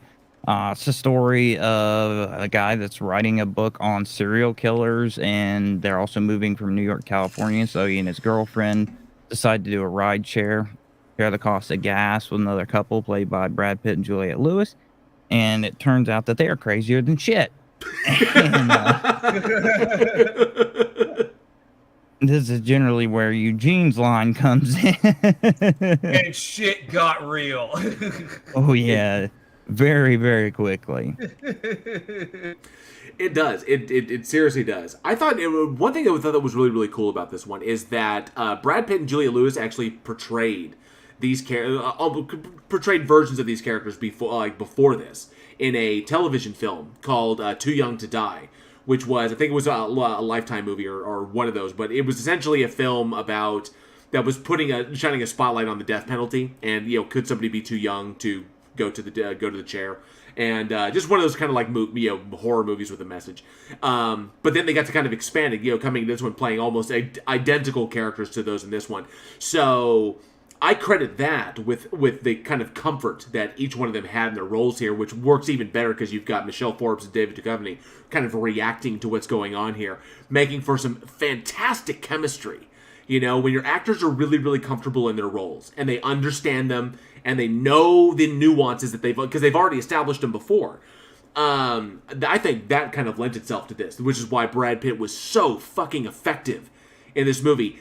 To the point that I mean, at first when I heard the accent, I think everybody was kind of like, "What?" It's like this kind of like goofy fucking. I wouldn't even know where to place that accent. I don't know. It's kind of familiar. I was leaving the door open for you, Aaron. I really was. So coal mines. That was more southern Georgia. Now it's like that. I would say, kind of like West Virginia or Virginia style. Put some twang on it. It's not flat like Savannah, Georgia. I got that mountain twang on it. Mountain twang. And so I think that lends itself quite well because it's the performances in this one that really, really sell it. And I've been looking forward to talking about this one just because it's just always fucking cool to see early efforts from raw talent, because this one came out in '93 and Brad Pitt was writing off the success of A River Runs Through It, which he actually considered to be one of his worst performances. He didn't like what he gave, but it came out to be the one that he was the most known for. It was like, holy shit. Before this, he'd been smattering through television, doing bits and pieces here and there. He did the TV film with Juliette Lewis.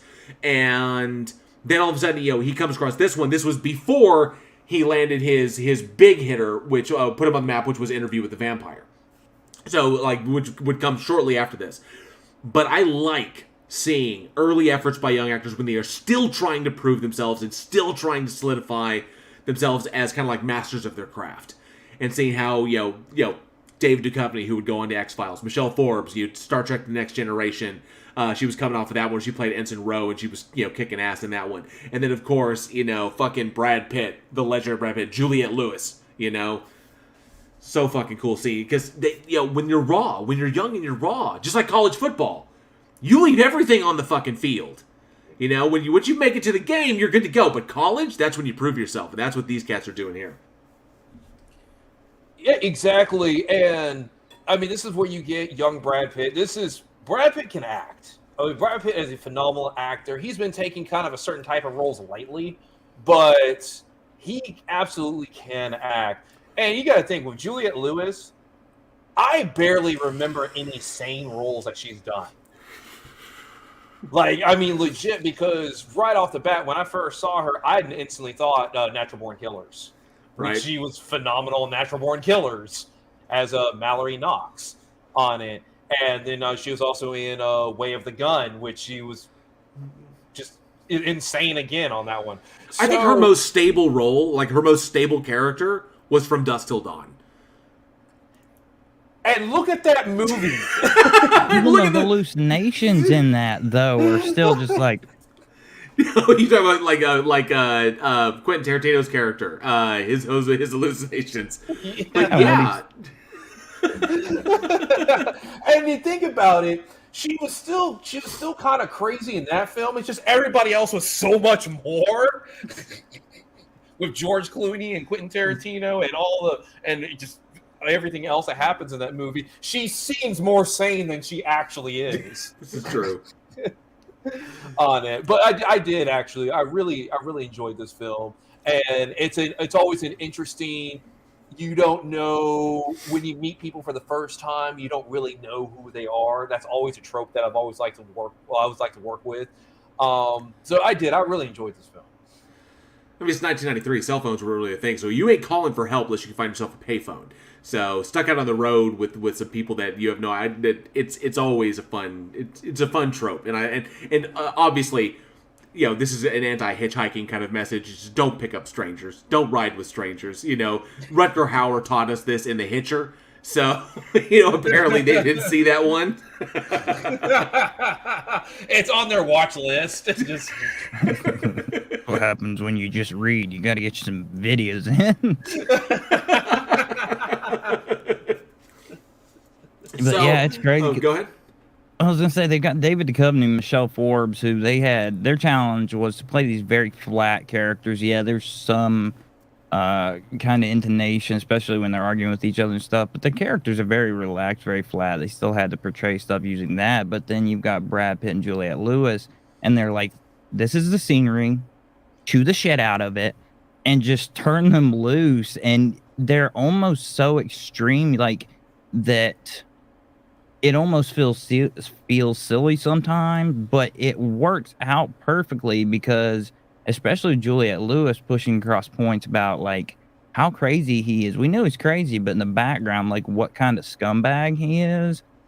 She just did an amazing job of bringing that across, because without that, we would have never seen like where this is going inevitably. Right. Like And Brad because Pitt's he is a killer. It's degrading. Brad Pitt's ability to go from that kind of charm that he has. You know, he's a good-looking dude, and he's got kind of like that kind of, you know, weird, kind of goofy, endearing quality to himself, to a facial nuance, or like a snort, or like a reaction to something, where it's kind of like, there's another actor who brilliantly pulls this off the exact same way, and that's where real scary characters are sold, is in the nuance, and that is John Jarrett, who plays Mick or Mick Taylor in the Wolf Creek series, because he exhibits that amazingly. Like, he comes up, he's charming, he's like, oh, it's all this, blah blah, he's a great guy, everybody gets to know, it's like, oh man, it's fucking Mick, this is great, until something happens, and then he has a reaction. Like, there's a joke that's made, and he's like, and then he kind of looks at you a certain way. And then you realize, then something is off. But then it quickly turns around and is like, oh, no, all's good. All's fantastic. It's kind of like, and that there's something dark, like, that's bubbling behind the surface that is ready to get out. Brad Pitt pulled it off. And to have that level of understanding, especially at his age, I think, Eugene, I agree with you. Brad Pitt doesn't get the opportunities that he deserves to really fucking stretch his legs and run. Because that fucker, that dude can act. He's got it, like, down to the little tiny tidbits. It's a shame he never really, I don't think he ever really got a chance to shine and stretch legs. I mean, you see moments, I think 12 Monkeys, arguably one of his best. Where you could really, because that's Terry Gilliam. Terry Gilliam's going to let everybody get their opportunity to really stretch, unless you're Bruce Willis and you just want to play everything fucking flat. But ultimately, I like what he was able to bring. And this is what's so much fun about seeing about young actors do this. And I think what works, and to kind of piggyback what Aaron was saying there, this was where it comes to the writing. Because the writing got me on this one specifically, because you mentioned that David Duchovny and Michelle Forbes were playing very, very kind of straight characters, almost reduced in a scope, in a kind of the scope of their characters. And Juliette Lewis and Brad Pitt are so extreme that these guys are polar opposites. These couples are polar opposites to each other. And a writing trick for anybody out there who's interested in writing. Okay, philosophy plays a really strong role in developing character archetypes and allowing those archetypes to play off of one another. I got a distinct impression that the writer in this, screenplay was written by Tim Metcalf, and the story by Stephen Levy and Tim Metcalf, is that Pitt's Early and his girlfriend, played by Juliette Lewis, essentially are hedonistic. They're Epicurean. Whatever they want, at any time they want, fuck the consequences, Embrace life, carpe diem, violence, whatever. Yeah, whatever gets us off, done deal. Very natural born killers in that respect. Then you've got Michelle Forbes and you've got David Duchovny, straight-laced, almost yuppie type. Just, this is how it is. Our life goes by a formula. 1, 2, 3, 4, 5. Don't upset the apple cart. Everything, we planning everything out. And very, very stoic in that respect. So you have two polarized opposites, the stoic ideology and the Epicurean ideology, and the two of them kind of clashing with one another because they're sticking everybody in a car, just like you see in a lot of television shows where they have that trope where we take the bad guy and the good guy, stick him in a closed space, and we generate drama from there in some of the cheaper television shows. And so you have this moment where we get to play with it and allow these kind of like I lost the word. Fuck it, I hate when that happens.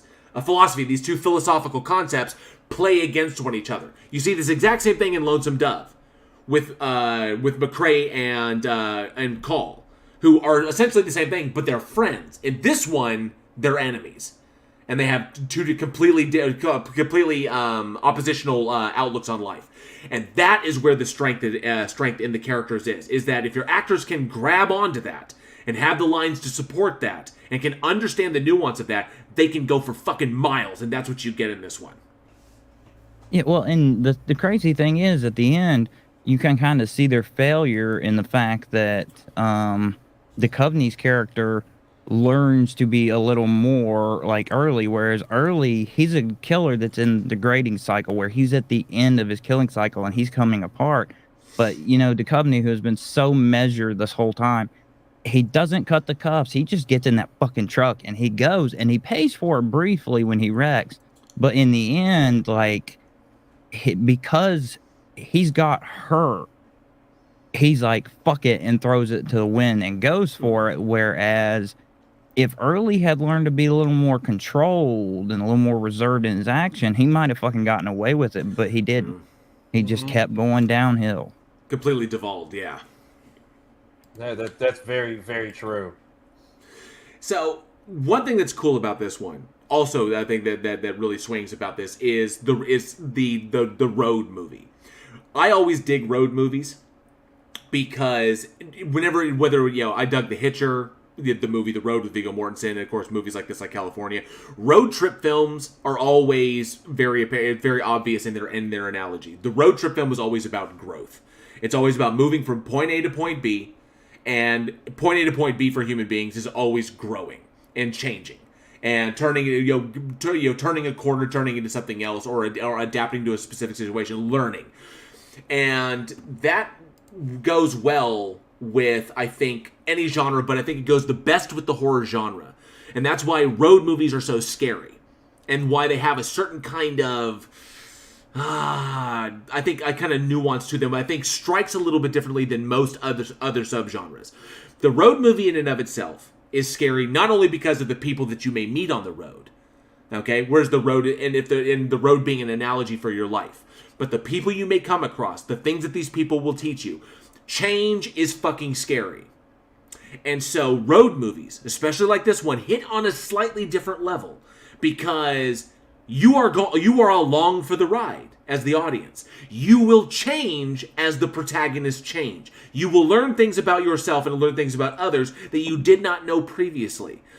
And we can adapt to this because we experience it every single day. And that's why, and California is a unique example of this. And of course, any other horror, like road trip horror film is exactly, takes that same trope. And I think they hit a little bit better. And I think that yes, Sir Little Wolf brings up Joyride. Mm-hmm. Exact same thing. Kids going from point A to point B, growing up, change is scary. Becoming an adult is scary. The shit that you do in the past can come back and fucking haunt you in the future. These are real things that we deal with. Road trip horror films beautifully embody the human experience like few others do, without having to really hyperbolize stuff too much. And that's why I think California hits really, really strongly with me.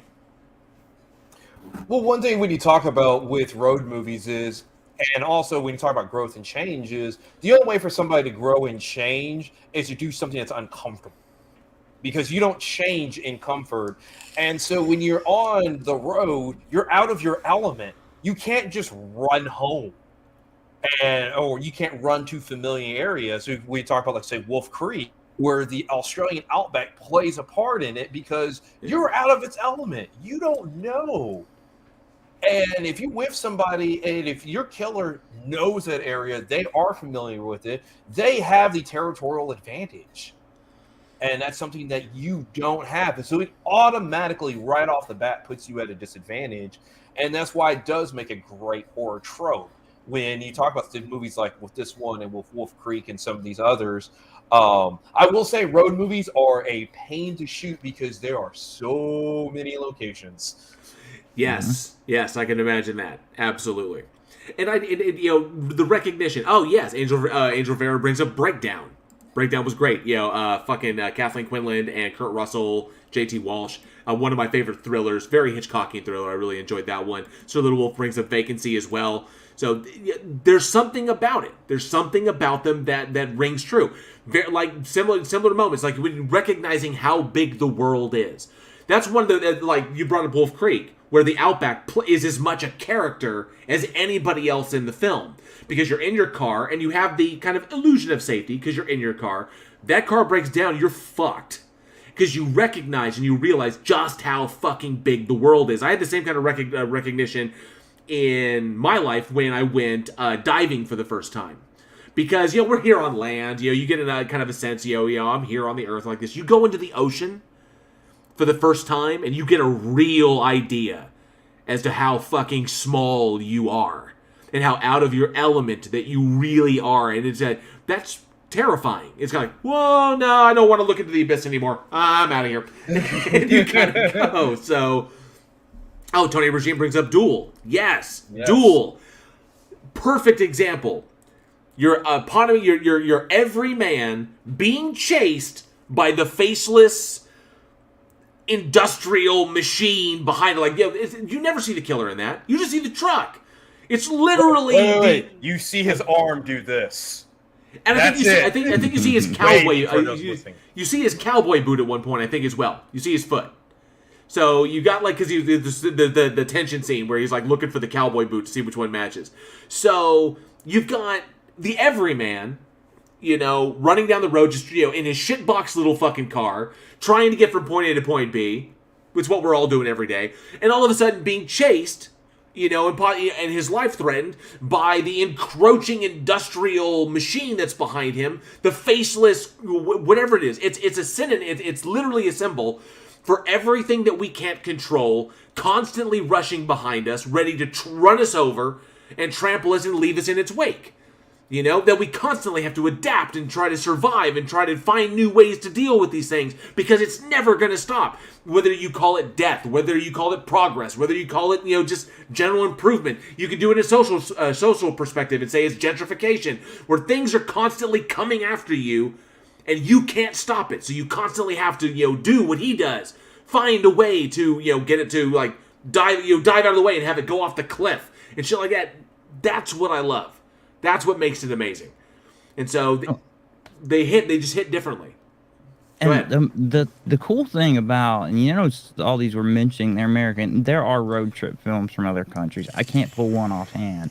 And there's a reason for that, because road trip movies are iconically American, and it's tied to the fact that we're a huge country and we had a culture of everybody has to have a car and we're going to go out and we're going to see the country and everything. And they use that to top effect in this movie because David Duchovny starts out in an okay place. New York's okay, not great. And she even says that she did this trip to get him the fuck out of New York, to get him moving. And as they go, you see things get lonelier and more downhill, and the gas stations are worse. So eventually they work their way to a nuclear test range. And he wants to get closer to killers psychologically, and that happens in the worst damn way possible. But you see him pulled more and more into Early's world and farther down until he has to face this down. And it uses American scenery. The desert's been used before, but it uses these diners and it uses all these amazing locations. And he goes through this, and everything happens, and then it cuts to California. and everything is beautiful. The ocean's amazing. Their house is wonderful. They're great in this situation. And I think it really uses the kind of American psychology great effect on that too, because we have had repeatedly pushes to the west. I mean, from Oregon Trail up through Gold Rush, where we're constantly heading the other side of the country to make things better, and how many got left dead along the way. Yeah. And it ties all of that into the background here till there's so much more richness to it than just the plot line between Duchovny and Pitt. And then the exchange between them as far as him eventually becoming a killer. He wants to get close to him, and he becomes one.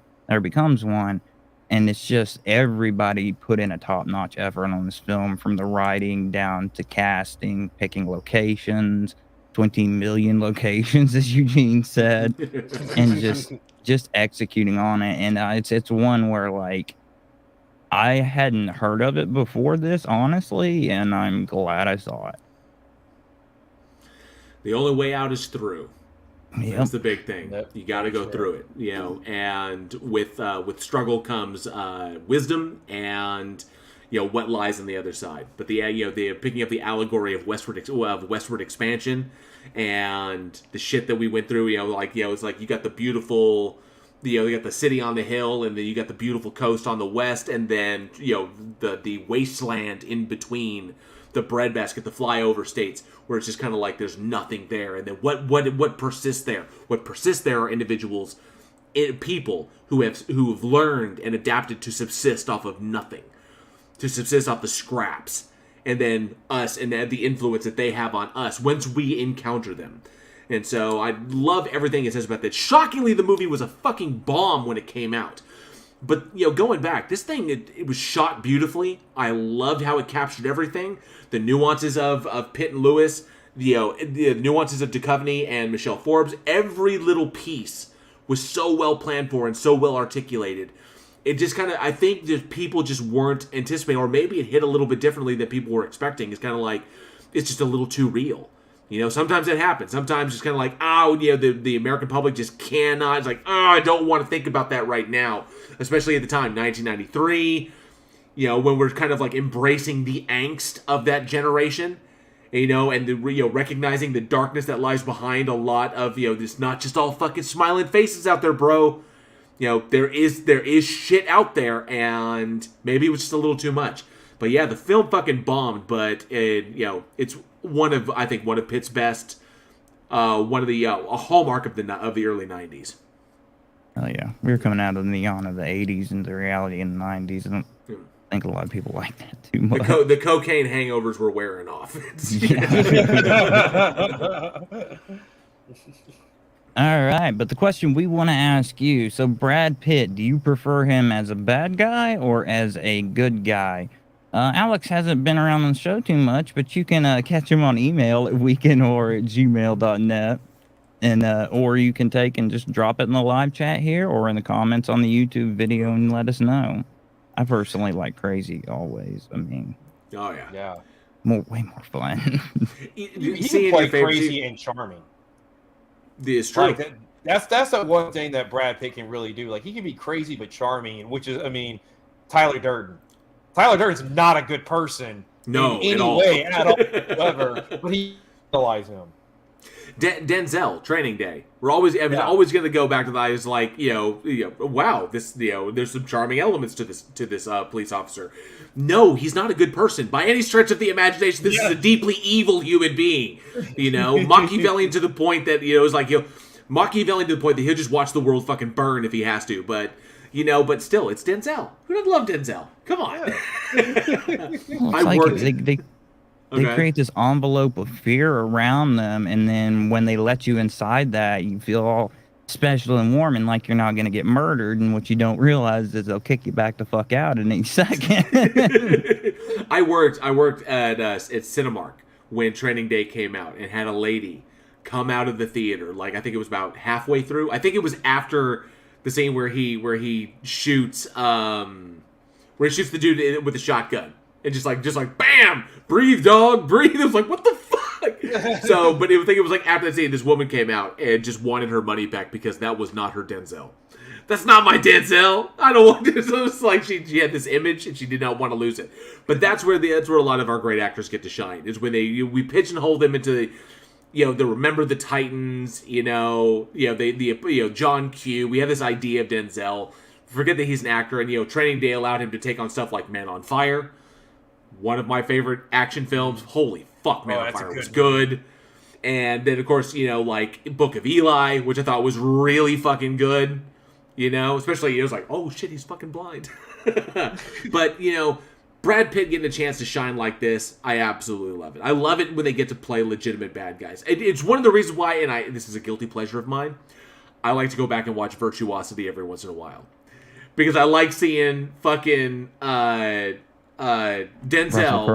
and Russell Crowe, two Oscar-winning actors fairly early in their careers, and Russell Crowe just eating the scene as Sid 2 or Sid 6.0, where he's like, how wild and stupid can I make this fucking serial killer? I'm just gonna go for broke with everything I do. Just like you turn it up to 11 and just like It's like, seeing Russell Crowe get to have fun like that was a blast, and then Denzel is like, I have to deal with this shit. I have to deal with this shit all the time. It's a guilty pleasure of mine.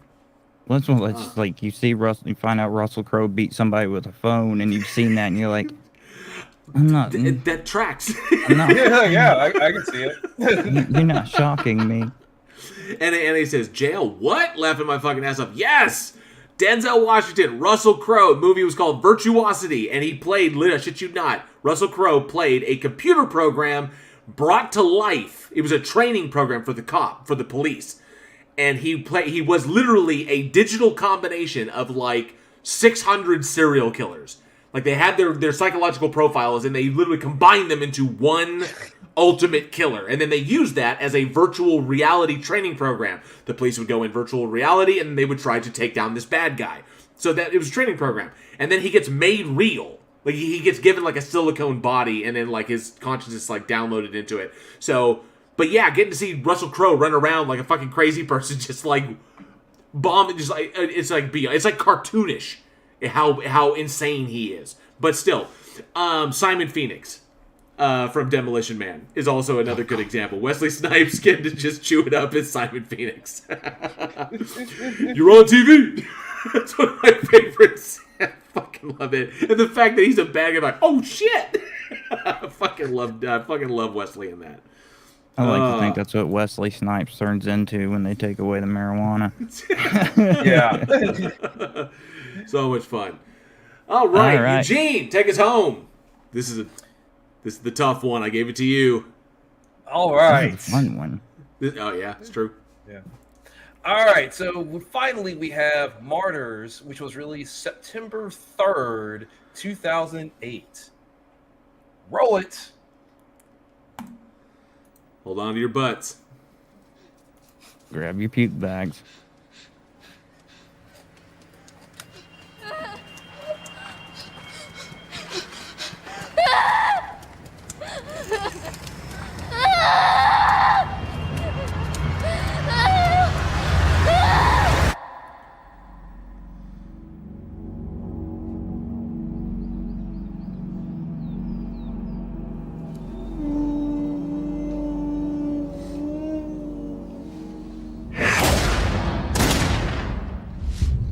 C'est eux, Anna. T'as pu les voir? Ils ont changé, mais c'est eux.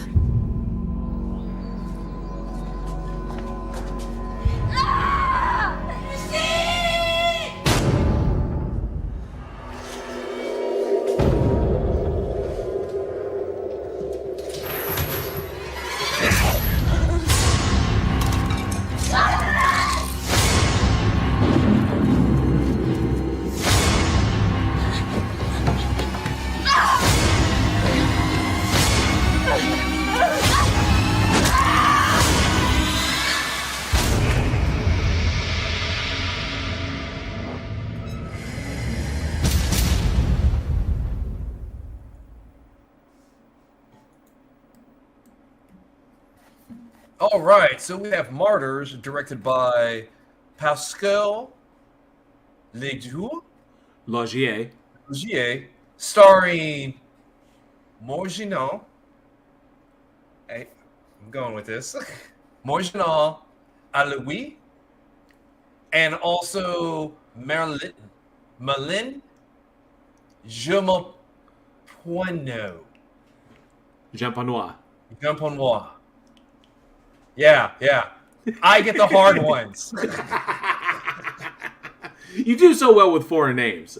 I just can't do American or English names. And Catherine Bigelow and Robert Dupont.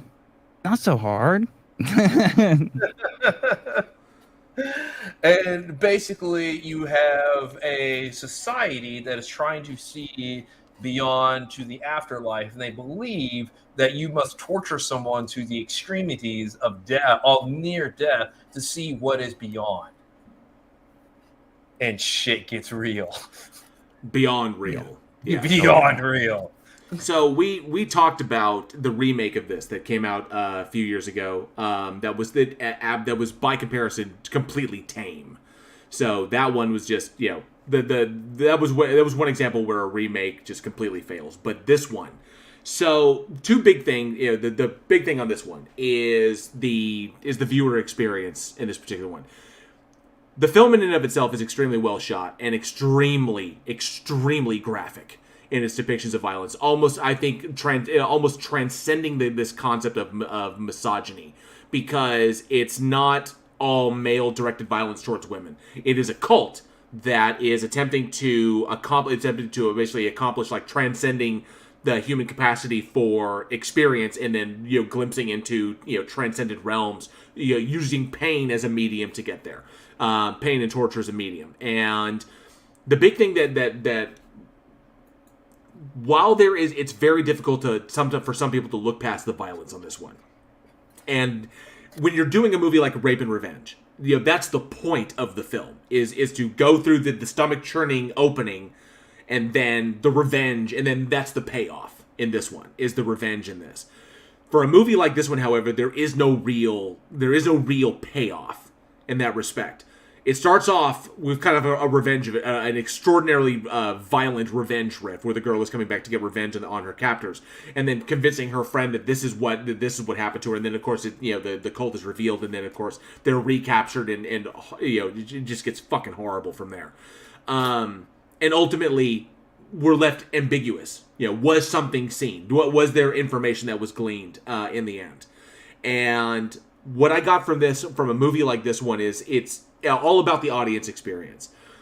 Can you see past the visceral nature of what you're seeing on the screen to derive something from it after the fact? We ourselves, this is the brilliance of what this writer and director were going for. We ourselves go through the experience that the girls are going through in this, in that it is about viewer enlightenment through the experience. We internalize what the girls are going through all the way down to the end, to that brutal fucking ending. We internalize what's going through this, and then we ourselves are forced to attempt to look past what we've seen to try and glean something from beyond that. And it's very fucking hard. We are stuck in the position that the cult is stuck in, that all of these experiments have thus far failed, and they have not gotten what they're looking for until the very, very end. What they may have gotten, they may not have, because that's what the audience is left. So we're in the same position. We just watched this spectacle on screen. Can we get something from it? Is there something on the other side of that, or is there not? For some people there won't be. For some people there will be. But I think, I don't know. It's up to the individual, which is what I think. Despite the stomach churning nature of the film, this is what making movies is all is about. It's weird that it takes something so visceral and extreme to get there. But this is where the audience and the film connects.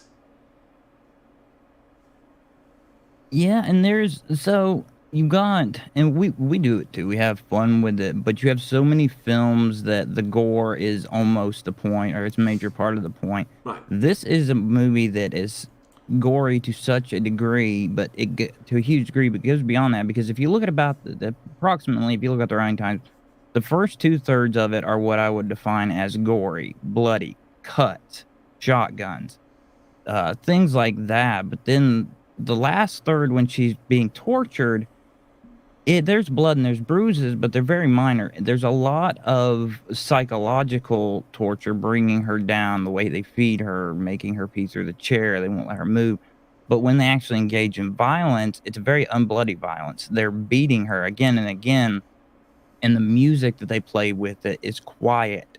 And it really brings to focus, the fact that when we're watching these other movies and we see this blood and gore, we stop seeing the character.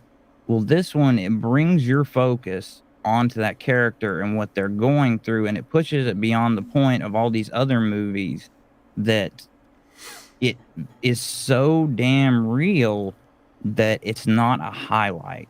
It's part of the experience and what you're, like you said, you're getting past and you're going through, because there's no winning in this. She gets somewhat the spiritual win and everything, but there's no great victory through violence itself. It's not like she took, and since she got the cult leader killed, that she's gonna up and walk away happy as can be. It's bittersweet vengeance at best. I really saw this movie as almost an allegory for how the high class and the wealth can exploit those below them. Because when you look at these people who are in this cult, this is a super high-end cult. They show up at the very end in Mercedes. You have that feeling of old money behind it. And they are out to accomplish a single goal, and they don't care who dies, how somebody's tortured, or anything. All they care about is their objective, and they don't care. They will plow through anybody who gets in their way, and this is what they're going to go through. Because they have this super brutal ending on it. That what she sees at the end isn't the part that's important. It's the part that they're willing to do this to a human being for a goal that may or may not exist. And they have no absolute remorse for it. And at the end of the film, the cult is just like Aaron said. The cult isn't like disabled, or these people are taken out and the cult's dissolved or anything like that. No, the cult just cool. We're just going to continue on. That this is what we're trying to do. We will torture as many people as possible to give us 1% of a peace of mind. That maybe we can try to figure out what happens to us in the afterlife on it. And that was a theme that I really picked up from this movie. There was this horrifying allegory of, and I see the societal implication of the upper echelons of humanity feeding upon using or exploiting the people that fall through the cracks for their own gain, just without a care that these are human beings in and of themselves, and this idea that this concept that there are individuals in this world that have everything you could possibly imagine. They've got it all. The money's locked down for forever.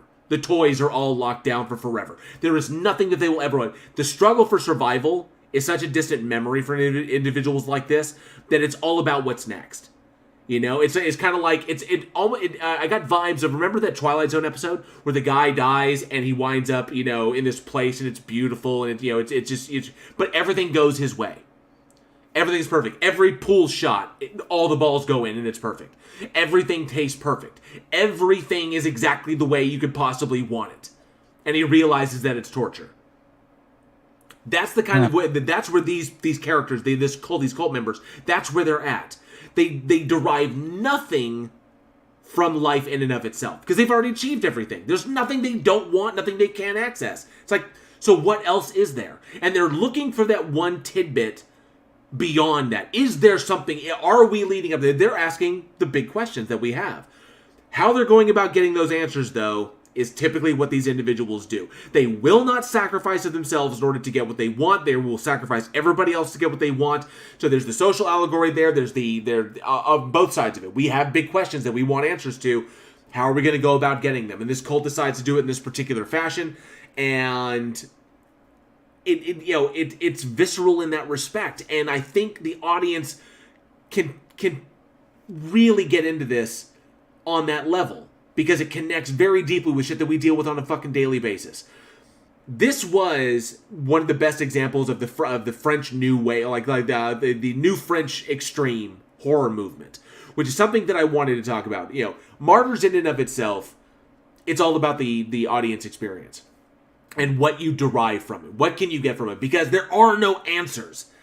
And there is, like Aaron said, there is no win here. It's all about what you take away from the journey, which is why I think this is literally the epitome of filmmaking. This is what filmmaking should be. But the new wave French extreme movement, the new French extreme movement, goes by a bunch of names. Essentially, a crop of directors and producers, crop of filmmakers, putting together the most extreme fucking horror films that you can imagine, pushing shit to their limits, asking questions that don't have answers, putting the audience on the edge of their seats by making them see the shit that we don't want to think about. This movement in and of itself. And I wanted to kind of examine that and take a look at like why something like this exists. Because I think Martyrs is a reflection of that. Is like where the French movement, the French extreme movement was going. It's a movie out there that essentially says, in a kind of nihilistic sense, this is a reflection of the fact that we don't know, we may never know. Ostensibly, in many aspects, we are alone. And ostensibly, in many aspects, we will never not be alone. Can we deal with these things? Can we move forward on these things? Can we progress through life not knowing? Through the horrors that are around us, hyperbolized in the horror genre.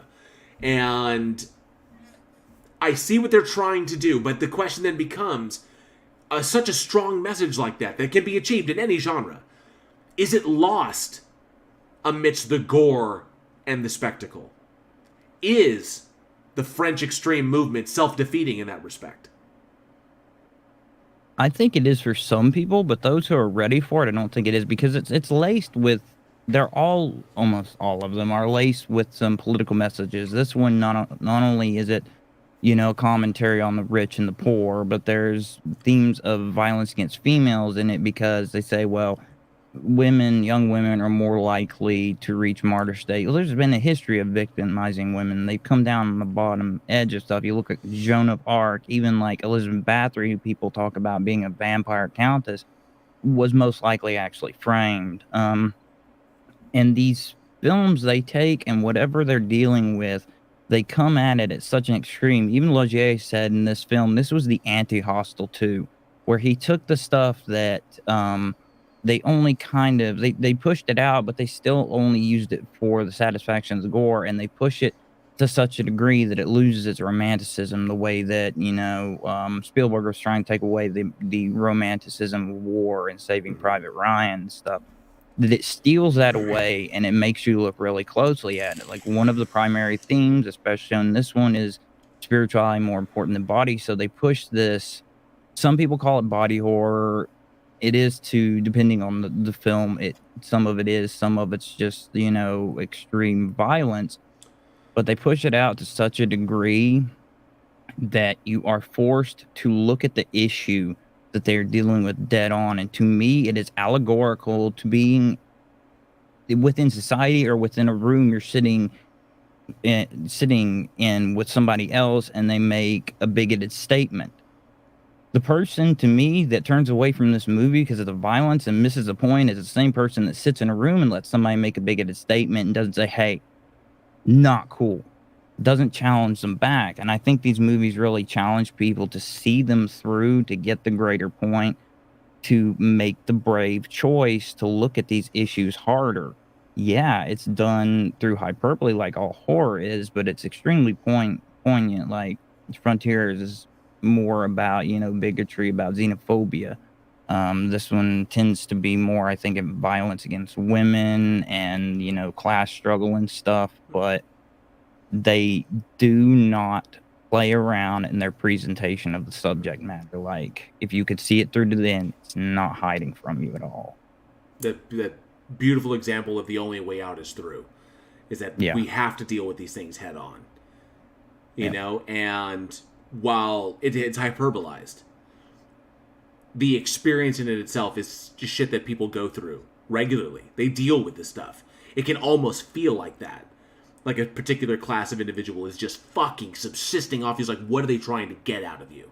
It can't all be about profit. You know, it can't all be about material gain. Like, what is the fucking point? And that we have to ask these questions, because we have to ask these questions of ourselves. Given that France is one of the few countries, countries in human history, the French Revolution in and of itself, where it gets to a certain breaking point, is like, we're fucking had it with this shit. Burn the system down, start again. You know, they were one of the finest examples of that, and it's embedded in their history.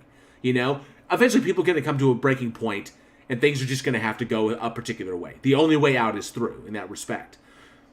Willing to do that again, to kind of put, that same kind of mentality. We've got to hit these things head on. In the French Revolution, it was people put to the guillotine. In this particular one, it's asking the questions that we need and using a format of film in the most extreme nature possible to get these questions in front of the people that can answer them. You know, which is, in many cases, we have to answer them for ourselves. Well, the thing is when you look at in terms of the gore, it needs that shock factor to sting. Because this isn't the first movie that's talked about how, has the rich exploited the poor. It's not the first. It's not going to be the last on it. But you need that shock because that's what stings. That's what makes you remember. That's why we are talking about this film with, I can't do math in my head right now because I'm too tired, but around 15 years after it came out. Just like when Aaron mentioned Saving Private Ryan. There's been a ton of war movies. There's even been a ton of movies about D-Day, things like The Longest Day and all this other kind of stuff, and John Wayne, all this other kind of stuff. But what makes Saving Private Ryan stand out is because now we're seeing troops scared. We're seeing troops killed before they even get out of the boat. We're seeing troops kill unarmed Germans. We're seeing them with their guts out screaming "Mom," as you just have to keep going, because that's actually how war is. It's not this patriotic thing that we've been built up by Hollywood. And so Martyrs does the same thing. Like, we're gonna ask the questions that dozens of movies have asked before, but we're gonna sting. We're gonna sear it into your brain to make you think and talk about this. Because if you notice, out of all the horror movies we've been talking about recently, this is one of the most we've gone in depth about it. Right. For that particular reason. Yeah, and to continue with the analogy for a moment with Saving Private Ryan, even that, to a degree, failed in what he was trying to accomplish, whereas a better example for it is Flags of Our Fathers by Clint Eastwood, and it's the scene where they're going up on the beach and they just open up on them with from the spider holes, gunning them down before they can get a gun out. Saving Private Ryan, they had a fighting chance. In Flags of Our Fathers on that beach, they never had one before they opened up on them, and it's the same situation in this where she never had a chance once the cult got a hold of her. We've got generally policy. If there's something on here you can't deal with, you don't have to talk about it, and it's known behind the scenes that because I have disabilities involve pain. If something hits too hard home on pain for me, I don't got to talk about it. I don't got to watch it. I'm just let JL know, and we arrange that. But this one, it felt wrong to turn away, even though it was absolutely fictional. It was, when there's the blood and the violence and the gore at the beginning, that is what that is. But then when they started torturing her, I'm watching this and I'm like, would you kill yourself? And they're like talking about pain to the point of enlightenment, and having seen the American version and then seeing this, I know where they're going with it. Part of me wants to call bullshit because I've been in pain. I've seen no fucking enlightenment. But on the other hand, I have developed strengths to combat that and get over that disability, get things accomplished. The fact that I'm here, you guys work with my disabilities, but also there's things that I have to overcome to get here. It spoke a little bit to that, but also just, it had the feeling of, there's a point here.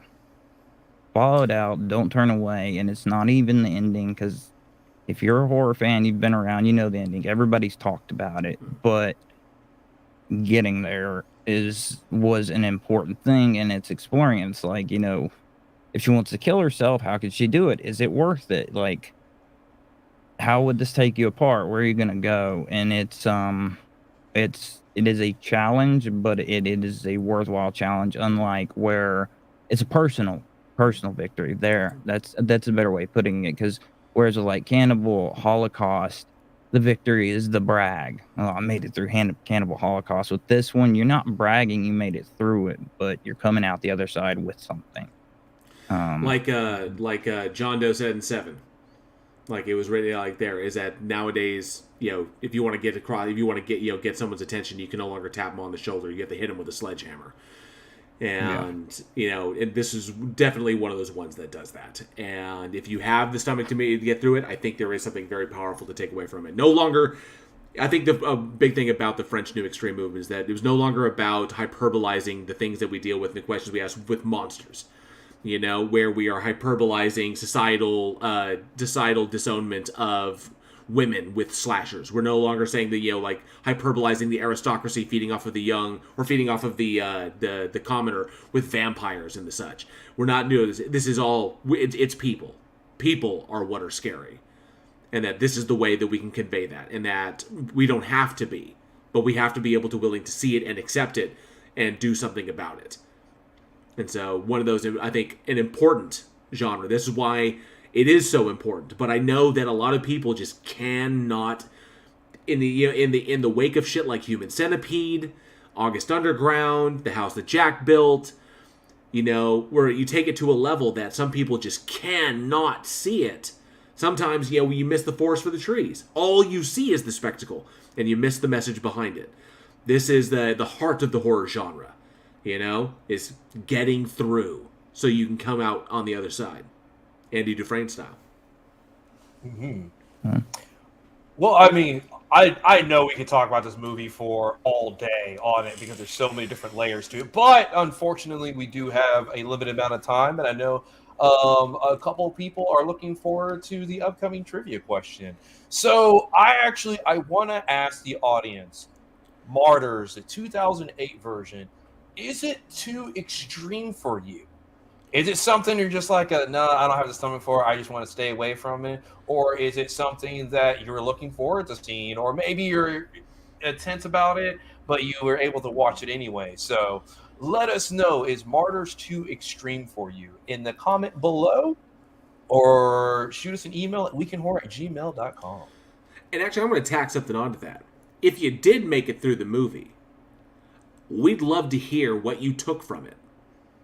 As far as as far as the new French extreme movement goes, what did you grasp from it? What did it say to you if you made it through a film like this? So definitely let us know. Absolutely. And yes, I see some more people have popped in. I saw Liz K jumped in here. Good to see you, Liz K. Thanks for popping in. Good to see you. Plot Hole's in the chat. Good to see you, Plot Hole. I know he's getting ready for the trip to Houston. That's going to be a lot of fun. But yeah, Joshua Lee brings up, Week in Horror wasn't pushing the envelope and asking the questions no one else wants, no one else does, the main point behind the horror genre. And I think, yes, horror is a reflection of what we see every day. It's a reflection of everyday life. It's the things that we don't want to deal with, the things that we are forced to deal with, and just the things that we kind of like suck it up and deal with it, hyperbolized in a way that we can internalize them and we can come to terms with them, so that they're not weighing over us, like black clouds following us everywhere. This is the horror genre is how we deal with our shit. And sometimes you've got to go to some extreme lengths to get people to deal with that shit. Now I see Wrote It No Last Name is here. Good to see you, Wrote It No Last Name, as well as Skooma Cat's in the house. Good to see you, Skooma Cat. Thanks for popping in. And Charlie Welch says late, but hey, what can you do? Hey, it happens, but we're glad that you popped by. Thanks so much, but you're just in time for trivia. So, yes, it is trivia time. So, because we're getting so close to Season 4, and I'm really excited about unveiling the new Season 4 artwork. I'm really excited about it. I'm so excited about it that we are going to be giving away Season 4 official artwork t-shirts. But they're not made yet. They're not out. You haven't seen them. But guess what? If you win this trivia contest, if you win this trivia question, if you're the first one with the correct answer in the live chat, you will get one as soon as they are available. So these are kind of pre-orders in that respect. Week in Horror official Season 4 t-shirt. And we'll unveil the artwork at the season finale. So, for the first one with the correct answer to this question, get those Google fingers ready. I like that. What legendary director started their career on the set of Hell Night as a production assistant? One more time. What legendary director started their career on the set of Hell Night as a production assistant? First correct answer in the live chat wins themselves a Week in Horror official Season 4 t-shirt as soon as those are available. I got the live up, so whenever it comes through. I got the live up also. Oh, we got a couple of guesses coming in. It is not Rob Zombie. Oh, Shane Summer. Shane Summer, good to see you. I think it's the first time here. No, not Rob Zombie. Nope. We got Angel, it. not Wrote Jason no Altier. last name. Torzim said Darabont. Carpenter. Nope. Wrote no last name. Yes. Yes. It was Frank Darabont. Legendary Frank Darabont director. got his start on the set of Hell Night as a production assistant, as a PA.